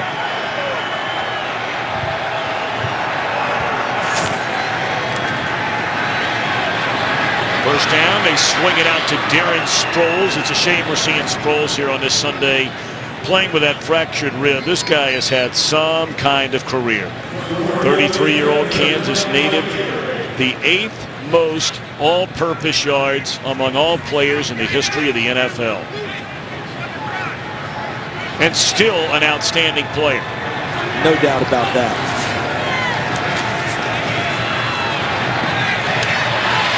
Catch made on the far side, and that's another first down to Burton.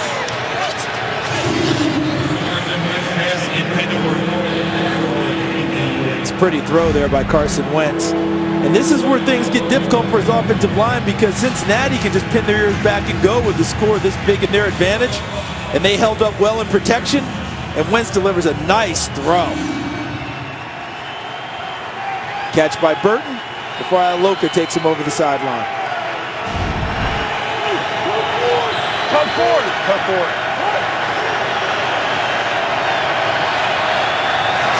So third down and 4. And a good throw by Wentz. Green Beckham for a first down to the 45. Let's go down to Peter Schrager. Tom, we saw Andrew Whitworth leave the field. Questionable to return. It's a leg injury. The 11-year veteran, you probably won't see him back today. That may be more precautionary than anything else with Andrew Whitworth. You know that big guy wants to play. Wentz down the middle, and it's intercepted. And then into the arms of Williams. Iloka had it, was going backwards, fumbled the ball, it looked like anyway, into the arms of Williams.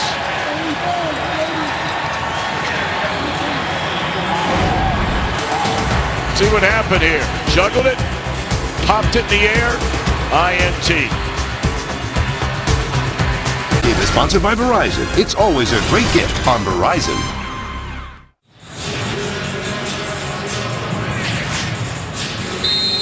Carson Wentz throwing into some, well, an area code with a lot of orange jerseys here a moment ago, which ultimately leads to an interception. And the Bengals have the football, a 29-7 lead, 13:45 to play. They put it back in the hands of Burkhead, who fumbled a moment ago.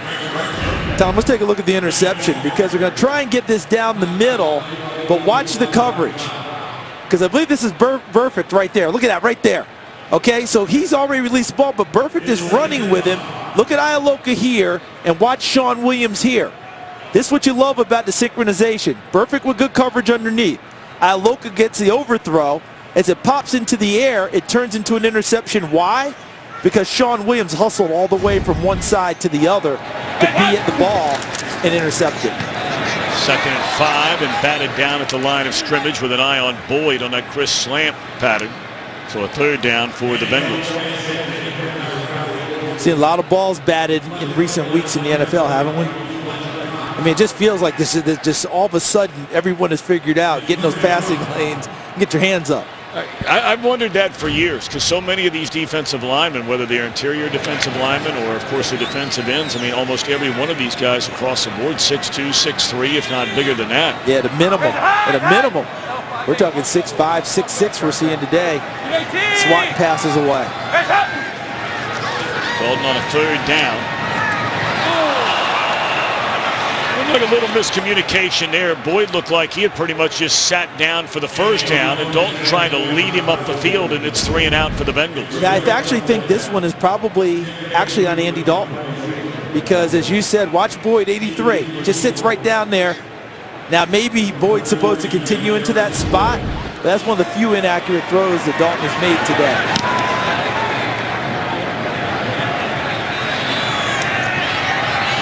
Darren Sproles, 7 punt returns for touchdowns in his career.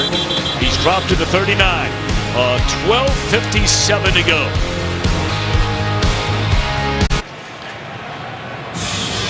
$12:57 to go. 29-7 Cincinnati. Some of the numbers for the Eagles. They've really been unable to run it. That's something they very much wanted to do coming into the game, but they fell behind right from the get-go. They wanted to get 30 runs out of their running back position. But when you're down 19-0, 26-0, that strategy goes out the window. Saw the numbers on Wentz, 15 of 31, a touchdown, 2 interceptions, 164 yards. And they'll be slinging it around to start this drive.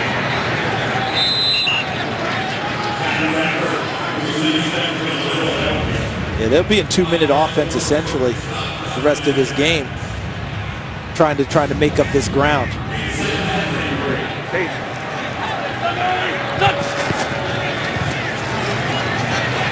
Another short completion, but it is a 1st down right to midfield into the hands of Darren Sproles. So if you're a backup defensive lineman for Cincinnati now, you should have your helmet on and be up near the sideline, because if this drive continues, they may need to sub out some pass rushers. It's very tiring trying to chase the quarterback around.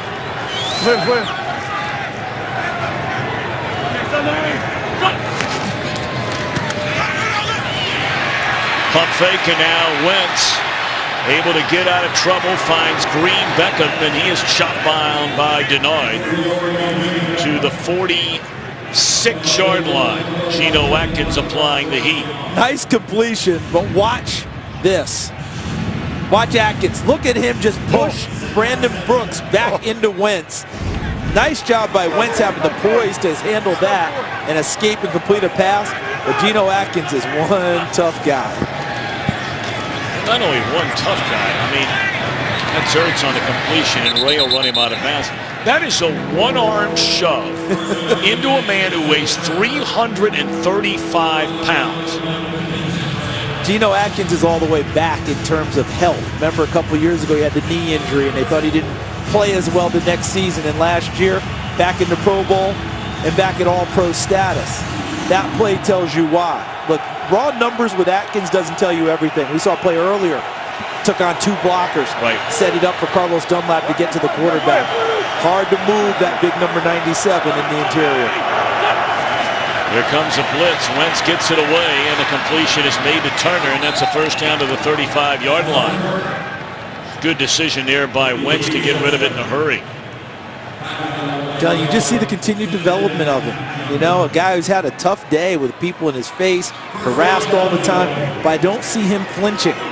That's the thing about a young quarterback. You often see them, kind of, try to turtle a little bit to get away from a rush.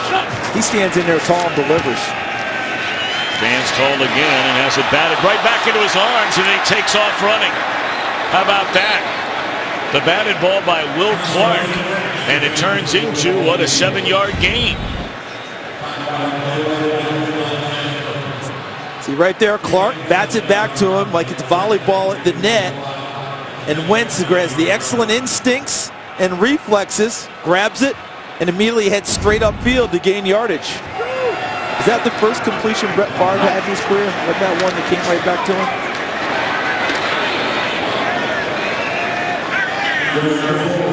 Second down and appears to be a little bit short of another first down. So 3rd down and a yard.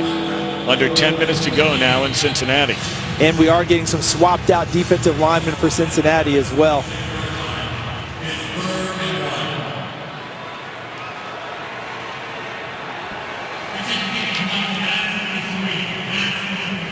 Clock will stop at 9:41. Tomorrow on Undisputed, Skip and Shannon debate the college football playoff and the weekend's NFL action. Undisputed with Skip and Shannon, weekdays at 9:30 Eastern on FS1. Charles, the 4 teams in the college football playoff. Number 1, Alabama. Number 2, Clemson. Number 3, Ohio State. Number 4, Washington. You've been a big part of college football for a long time. Your thoughts, did they get it right? I think that ultimately they did. If I'm Penn State, I have a problem with it because I just won the Big Ten championship and I beat Ohio State. I think Ohio State's overall resume and ledger a little bit better than Penn State. Though if you play head-to-head, remember, Michigan whacked Penn State, Ohio State beat Michigan, so that may have had something to do with it as well. Dangerous throw, and oh my. 2 players involved on that vicious collision. Perfect of the Bengals and Green Beckham of Philadelphia, and Perfect is able to wobble to his feet, and Green Beckham is still down. Oh my goodness.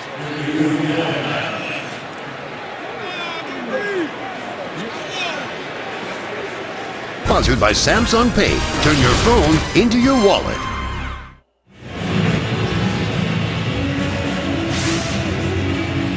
Green Beckham just now getting to the sideline. Perfect was able to get there moments before him. And Burfict coming over, conscious to just use the shoulder, took up his head out of it, and really didn't take the full body. He just caught a piece of it, was enough that both of them ended up hurt. Let's see if Cincinnati wants to blitz this play here. I don't think they want to sit back on 4th and short. 4th down and a yard. Hey, you want to go out? Hey, 3 seconds. Kill. Who you got? 5-7.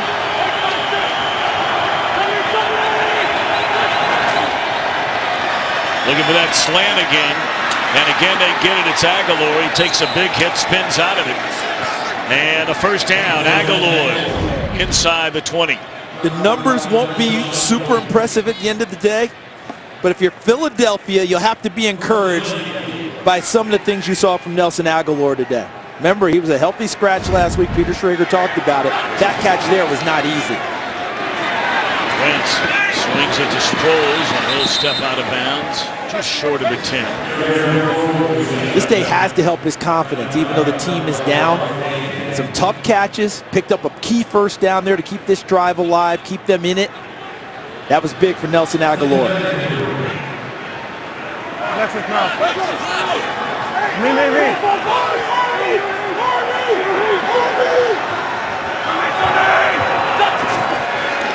Second down and 3, and Burton unable to reel it in, and we send it downstairs before this third down to Peter. Tom, you guys mentioned Vontaze Burfict. I'm watching on the sideline. This guy, they didn't have him the first 3 games, but he is the energy, the emotion, and he is the one who is the vocal leader on the sidelines. He gets in that hit with Dorial Green-Beckham. He's on the field the next play, and he's coaching him up. They didn't have him the first 3 weeks of the season. He is fully back. Hey, Peter, you know what Paul Gunther, the defense coordinator, told me about him? That one day he would make a heck of a coach because of his intelligence on defense. Pro Bowl linebacker last week just had an incredible game in Baltimore. Third down and sacked. Pair of Bengals in there. Deshaun Williams 69, and again Dunlap 96. Let's see why they were able to get to him, because I thought the protection was pretty good initially, but once again the coverage, and there's Vontaze Burfict. That's called collisioning the low crosser. Did you see that? As he crossed over, he collisioned him and knocked him out of the play, and that held it up for Dunlap and Williams to get there. All right, so fourth down again. They converted fourth down and a yard just a moment ago. Ball at the 14, and there's that crossing pattern again, and again it's Aguilar. And that is a first down to the 5-yard line. All they did was flip the side of the field. Before it's from the left side, this time it's to the right side, and it's the same slant pattern. And how about Carson Wentz again? Standing in there, fires a strike as he takes the shot from the backside for a first down. Carlos Dansby who hit him there, veteran linebacker. Here's Sproles. And he's to the 2-yard line, but the clock continuing to run, closing in on 7 minutes. And the Eagles need 3 more scores. Green-Beckham on his way back to the locker room. This is a battling, scrambling drive by the Philadelphia Eagles. Converting some fourth downs, trying to get the ball into the end zone. And getting into the end zone, it is Darren Sproles for the touchdown. Philadelphia not done yet. Look at the push that you get from the offensive line. Kelsey 62 right in there. Brooks 79. Barber 76. Created just enough space. Look at him running through the initial tackle. Almost a face mask there for the guy they called at Kansas State, Tank Sproles. Point after makes it a 2-score game. See, Whitworth looks like he's ready to come back into this game. I'd like to see them tell him that he can't. Exactly right. Point after is good by Sturgis.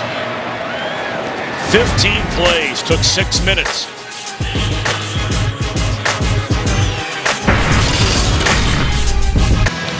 "15 plays, the longest in a scoring drive this season for the Philadelphia Eagles. They brought it within a 2-score game. They need a 2-point conversion somewhere after one of 2 more touchdowns. Looks like a timeout by Cincinnati. Well, high school football wrapping up around the country. Division II, LaSalle High School here in Cincinnati won their 3rd straight Division II state championship. Big thanks to Jeremy Roush at Fox 19 here in Cincinnati for the footage. And near and dear to the heart is LaSalle High School of 1. Brent Selleck, that's his alma mater. His mom and dad own 3 hair salons here in town. They got to do a lot of work on him, as you can tell. All evidence to the contrary? That's right. Tell you what, you talk about a pro. Oh, there's no doubt. Okay, a guy that everybody wants on their team. Has been a guy who's caught a ton of passes in the past. Now he's being more of a mentor blocker. Missed 1 game in his entire NFL career. We're talking about double-digit seasons. Okay, looks like onside kick coming, guys. Yep. They've got Burkhead up there. They've got Hewitt. They come the other way. And that was easily fielded by Brandon LaFell.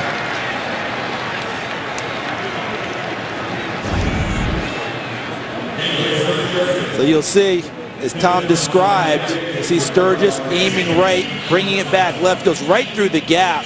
See Cedric Pierman, 30, lets the ball go to LaFell and is going to block. That was well executed by Cincinnati. And there's A.J. Green, who we saw get hurt against Buffalo on the second official snap of the game, a hamstring injury. And they still are hopeful that he'll be back before the season is over. He is the only receiver in the history of the National Football League to have 5 straight 1,000-yard receiving seasons to begin a career and go to the Pro Bowl 5 times. Here's Burkhead. He's trying to join Randy Moss as the only 2 with 6 1,000-yard receiving seasons to begin a career. Isn't that right, Peter Schrager? Yeah, look, guys, it's a grade 2 tear. It was 50% torn off, but no surgery needed. And I was there before the game watching him run. Looks all right, and he said, hey, look, week 17, I'm going to be back there, whether I win this or not. If I can get back on the field, I will play. His quote was, I'm not that type of guy. I don't bail out on my team because we're not having the season we may want to have. So we could see him back before the season's over. Peter, he's at 964 yards right now to try and get that 6th season that Tom described. He gets back week 17. I believe he'll get it. Well, it gives you an idea. This is basically the 3rd full game. As they throw that one to Jake Fisher, that's a play you brought up earlier, and he fumbles the ball. And now all of a sudden you run a play that turns out initially to look good. And now all of a sudden I'm sure some sitting around here saying, why are we getting cued with 6 minutes left in a game? In a game that you desperately need. And Jake Fisher handling the football well, but doesn't protect it because Nigel Bradham does a really nice job of recognizing that ball's out. See where Fisher has it? That's not tucked high and tight. There's no 4 points of pressure there that you're taught to hold the football with, and Bradham punches it free, and the Eagles continue to have life here. See, that's one of those ones that my old college coach John Majors used to say, the only people who should touch the ball are the people who should touch the ball. And now that insult to injury, it looks like Fisher is hurt. And that's too bad because, remember, Andrew Whitworth got hurt earlier. Fisher had to come in. He's been the extra offensive lineman today. He had to come in and play left tackle. I think Whitworth's back and playing again. And remember, Cedric Ogbuehi got benched today, so Eric Winston's carried the load at on the right side. You hate to see that with a young offensive lineman that they're trying to develop get hurt on a play like that. And the Bengals spent their top 2 picks in the draft a year ago on offensive linemen. Ogbuehi in the 1st round. They go with Fisher in the 2nd round to try and lay the groundwork for another, good, outstanding run of offensive linemen. Let's go back to Los Angeles and check in with Carissa. Thanks, Tom. We head to the frozen tundra, which it is today, of Lambeau Field. Green Bay trying to keep their playoff hopes alive. Early 4th quarter, all tied up. Aaron Rodgers connects with Jordy Nelson for this 32-yard score. Green Bay up 14-7. Tom, Charles, and Peter. Wow. Is that the perfect tableau right there? Green Bay, Lambeau, snow, and there's Ken Zampese, the offensive coordinator, who called that last play. And that's the thing about Cincinnati. They're very exotic in their playbook. What Jim Schwartz, the defense coordinator from Philadelphia, tells, they have a lot of offense. They have more offense than you can prepare for. You have to rely on keys and being fundamentally sound. That's one he may want back because they had a chance to really try and ice this ball game. All right, so now all of a sudden Wentz and the Eagles down by 2 scores and under 6 minutes to go. A 1st down completion to Sproles, and they really got to pick it up now. Yeah, you've got to jump up your speed in your 2-minute. Carson Wentz directing now. Guys have to get back to the line of scrimmage and get set to go. Well, it took him 15 plays, 60-plus yards, 6 minutes to score the last time. And here's a catch stepping out of bounds, and it's Burton at the 38-yard line. See Jake Fisher getting some attention on his left leg there. Certainly hope he's going to be okay. So if you're Cincinnati now, the key to them is how many plays can you make Philadelphia run? How much time can you take off the clock? Philadelphia needs to strike quickly. All day to throw it, with the ball batted down at the line of scrimmage once more. It's happened nearly half a dozen times in the game today. So who got to this one? Wearing an orange shirt.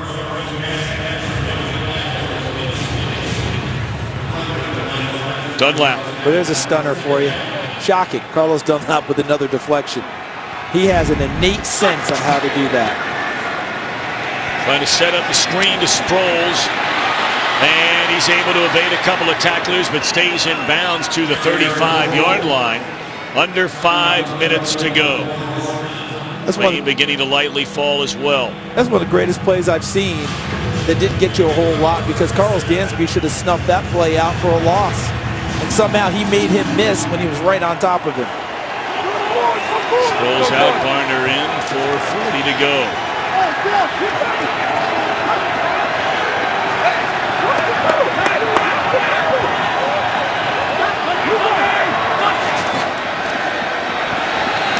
Get it away in time, but short of a first down. That's an excellent play made by Adam Jones on Turner.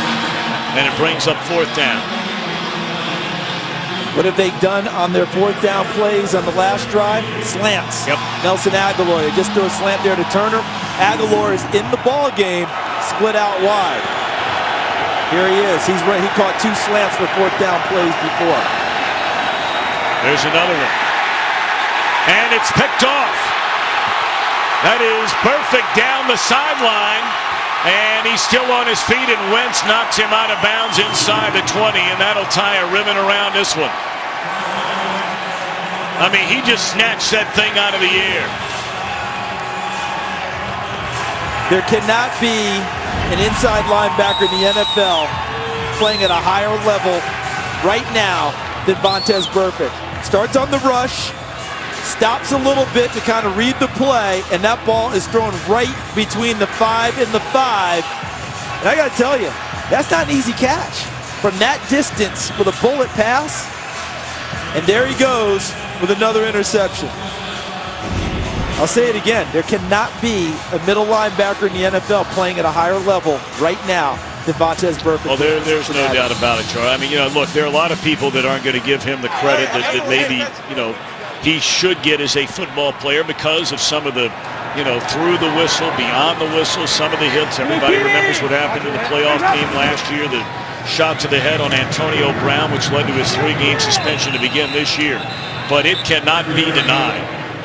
Vontaze Burfict is an outstanding player. He's among the best linebackers in the NFL. And remember, as you mentioned, Tom missed the first 3 games of the year due to NFL suspension. I think 2 games ago became the leading tackler for the season for Cincinnati. Made up all that ground.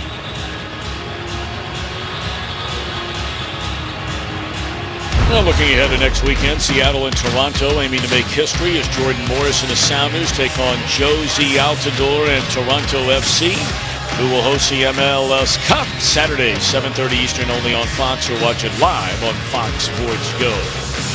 A lot of the crowd beginning to file out of here. The Bengals trying to get their first win since they beat Miami at the end of October back here. They've had a tie. They've had 4 losses since then. It's amazing it's been that long for them.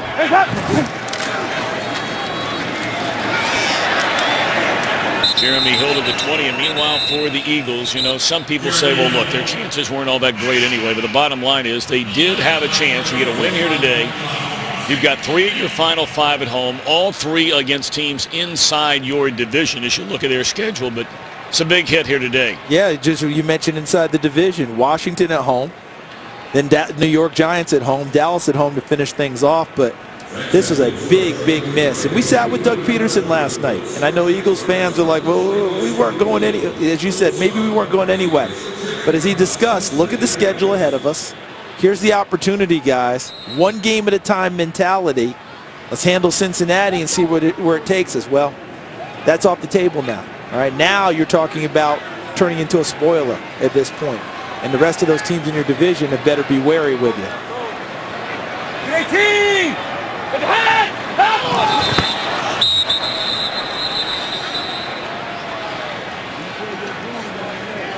False start. Number 85, offense. 5-yard penalty, still 3rd down.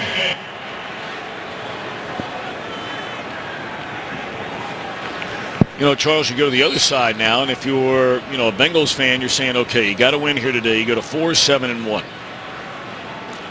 You have 3 division opponents left. Yes.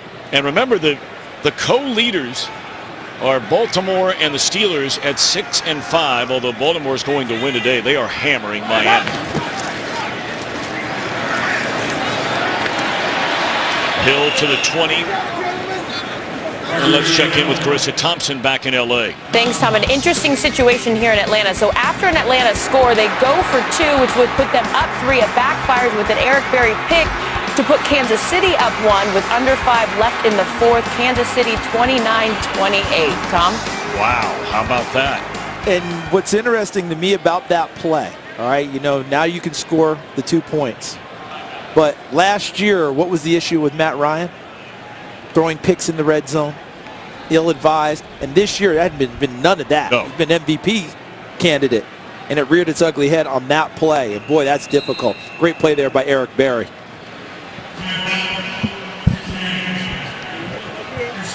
You look inside the NFC East, Charles. We know all about the Dallas Cowboys. Very big game later today right here on Fox. The New York Giants quietly under the radar, if you will, if there is such a thing for a team playing in New York. Playing really good football right now. They go to Pittsburgh. It's a big game coming up. It's a monster game because of the implications we're talking here. Pittsburgh at 6-5. You just mentioned it. Baltimore jumping all over Miami. They're going to go to 7-5. So Pittsburgh needs that game in a big way. But how about the Giants? As you said, quietly, they won 7 in a row. But here's the thing for me. That pass rush is coming along. And that's Giants football. It's a 38-yard field goal try by Nugent. Off the upright and good. Well, maybe the tide has turned for Mike Nugent. Maybe it was that hit on Kenyon Barner on that big kickoff return a moment ago. Well, he got a little frustration now. And you remember when we were here for the Buffalo game, it was the right upright that he hit twice and missed the points after touchdown. This time he plays the left upright and doinks it through. So good for Mike Nugent. The issue has not been the field goals for him. The issue has been the points after touchdown. So look at what we saw today. The first touchdown that Cincinnati scored, Tom, he puts it through. But look, he kept it on the same hash, and that's the second one, and he missed. And look what he did. He adjusted and moved to the middle for his third attempt. So the first one he made from the hash, the second one he missed from the same hash, he adjusts and goes to the middle to make the third point after touchdown. That's an adjustment he made, confidence, all those things. But field goals, he's been perfect today, even with that assist right there. Well, you figure the young man was due for one. I mean, Philadelphia fans are probably throwing stuff at the television, but you got to have a little bit of a heart. This guy's been a good kicker for a long time in the NFL, and this has been a rough stretch. Barner from the goal line, or rather Smallwood, and he is dropped right there at the 12-yard line. Well, the Bengals scored for the first time in 117 games on each of their first 6 possessions of the game. First time in the rookie year of Wentz, he's thrown 3 picks in a game, and perfect his first career game with a pair of interceptions. He's been all over the field along with Dunlap and Geno Atkins. I thought that Wentz played today with a lot of poise, a lot of maturity, but he's thrown a few into coverage. He's going to have to learn, obviously. See all that color downfield, wrong color shirt. You can't go in that direction, trying to fit some throws in that just weren't there. 2:45 and counting, and Wentz just starts to put it up. And the catch is made by Ertz. Numbers are going to look pretty good for Ertz, but when it was still a game, or at least something close to a game, he only had 2 catches for 6 yards, and now they're starting to pile up these last couple of drives. 7 of them now, 58 yards. And that surprised me, frankly, because at the top of the game, I thought Ertz was going to be a big part of their game plan. And he wasn't much of it while the game was still in doubt. Well, it's interesting, Charles, you and I both thought that both the tight ends, in fact, they went in the same draft in 2013, Ertz and Eifert. And Eifert has not been a big part of the game. Yes, he had a touchdown, but 2 catches, 25 yards, and they both came on the same drive in the second quarter. Yeah, the last drive before the half, essentially, right? So neither tight end figured into it, but Eifert wasn't needed. Ertz was. And so here's a big difference in the game for you right there. See Doug Peterson calling the play, still trying to get something going. And look, for him, he knows this game is probably pretty much gone. But there's still growth time for his young quarterback. Continuing to run a 2-minute offense. Continuing to try and get it downfield. Put some zip behind that one, and Turner on the catch. Mentioned Turner just activated off the practice squad before the game on Monday night against Green Bay. And he has 5 catches for 78 yards. Good for him. What's that, 83?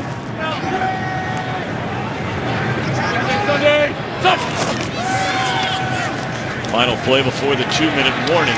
And it's a catch and then a tackle made in the open field by Denard on Turner. 2 minutes to go. Today's game is sponsored by Burger King. Now get 10 nuggets for only $1.49. Only at Burger King. Reds Fest over the weekend in downtown Cincinnati, and the hometown NFL team with a 32-14 lead over the visiting Eagles with 1:57 to go.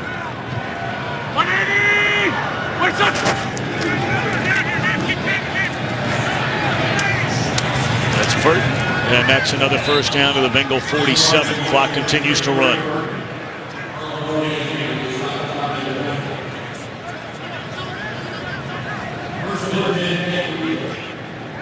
Run.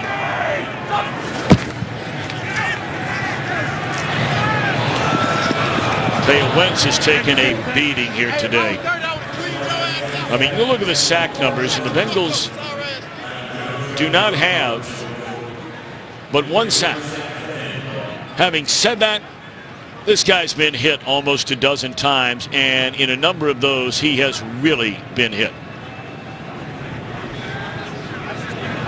5 batted balls to go along with 11 hits on their quarterback. 54 passing attempts today. And here they come after him again. Gets rid of it. And Barner is tackled at the 45. Big pressure again by Atkins. And you know what's really frustrating? Watch Geno, 97. Almost a jailbreak to Carson Wentz, yet he doesn't get credit for a sack. All that effort has him in his grasp, and Wentz avoids a sack again. Pressure still getting there. Well, it's interesting we talk about Atkins, and we brought up earlier in the game about all the batted balls as there's Ertz, and how, you know, people get wrapped up so frequently over the physical attributes. You know, and a defensive tackle. You tell me, Charles, I mean, a lot of people thought Atkins, who was a great player at Georgia, and he slips all the way to the 4th round in the 2010 draft. He's been to 4 Pro Bowls. It'd be more than that if he didn't hurt his knee. Let's check in with Carissa back in L.A. Thanks, Tom. America's Game of the Week coming up next. Giants winners of 6 straight facing Big Ben and the Steelers. Both members, of course, of that illustrious 2004 quarterback class and have a couple rings each. It's all coming up next. Should be a good one. Tom? See, I had said the Giants had won 7 straight, so no Pittsburgh fans, I wasn't putting it in the win column. I was just wrong. Incomplete. Well, that happens every Thank you, Carissa. Thank you, Carissa. The 6 straight still pretty impressive. But, you know, I want to get back to Atkins for a minute. I mean, at the end of the day, and you cover the NFL draft and the combine every year, how do you get scared off from a guy who's 6 feet tall? Each team has their own set of criteria, some measurables that they're looking for, some measurables that they're not. Certain things happen where all of a sudden there's a run on guys or positions that may change things. So many things go into it. Bottom line, Cincinnati got a steal. Well, look, the Bengals passed him up the first 3 rounds. Yep, so, exactly. It happens. It happens. That's incomplete as well. And remember, his father was an NFL defensive back. How many times do you get that where you see the dad, Gene Atkins, who was a terrific player in the NFL, did a nice job, actually played for our colleague Jimmy Johnson in Miami. That's right. And he ends up having a son who's a massive, great defensive tackle. Yes, he is. 300-yard passing day for Wentz, but he's been intercepted 3 times in the game. 4th down.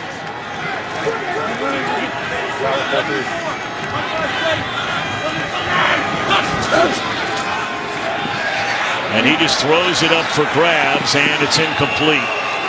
And this time it was Dansby who put the hit on Wentz, and that takes care of that. Well, Paul Gunther, the defensive coordinator, just said, you know something, on this 4th and short, we're bringing everybody at you. We're going to make you make a quick decision under duress. And Carlos Dansby does exactly that. He puts it up there, trying to put some air under it so that Burton can get to it. But it ends up being an incomplete pass in a really nice game, I believe, by the Cincinnati defense to go along with what their offense did, breaking out of their slumber with a monster day as well. There's Paul Gunther, the defensive coordinator, has got to feel very satisfied by what his troops did today. So the Bengals get the win, 32-14. 116th career win for Marvin Lewis, the winningest coach in Bengals franchise history. Stay tuned for the State Farm Game Break Show. That's coming up right after the conclusion of this one.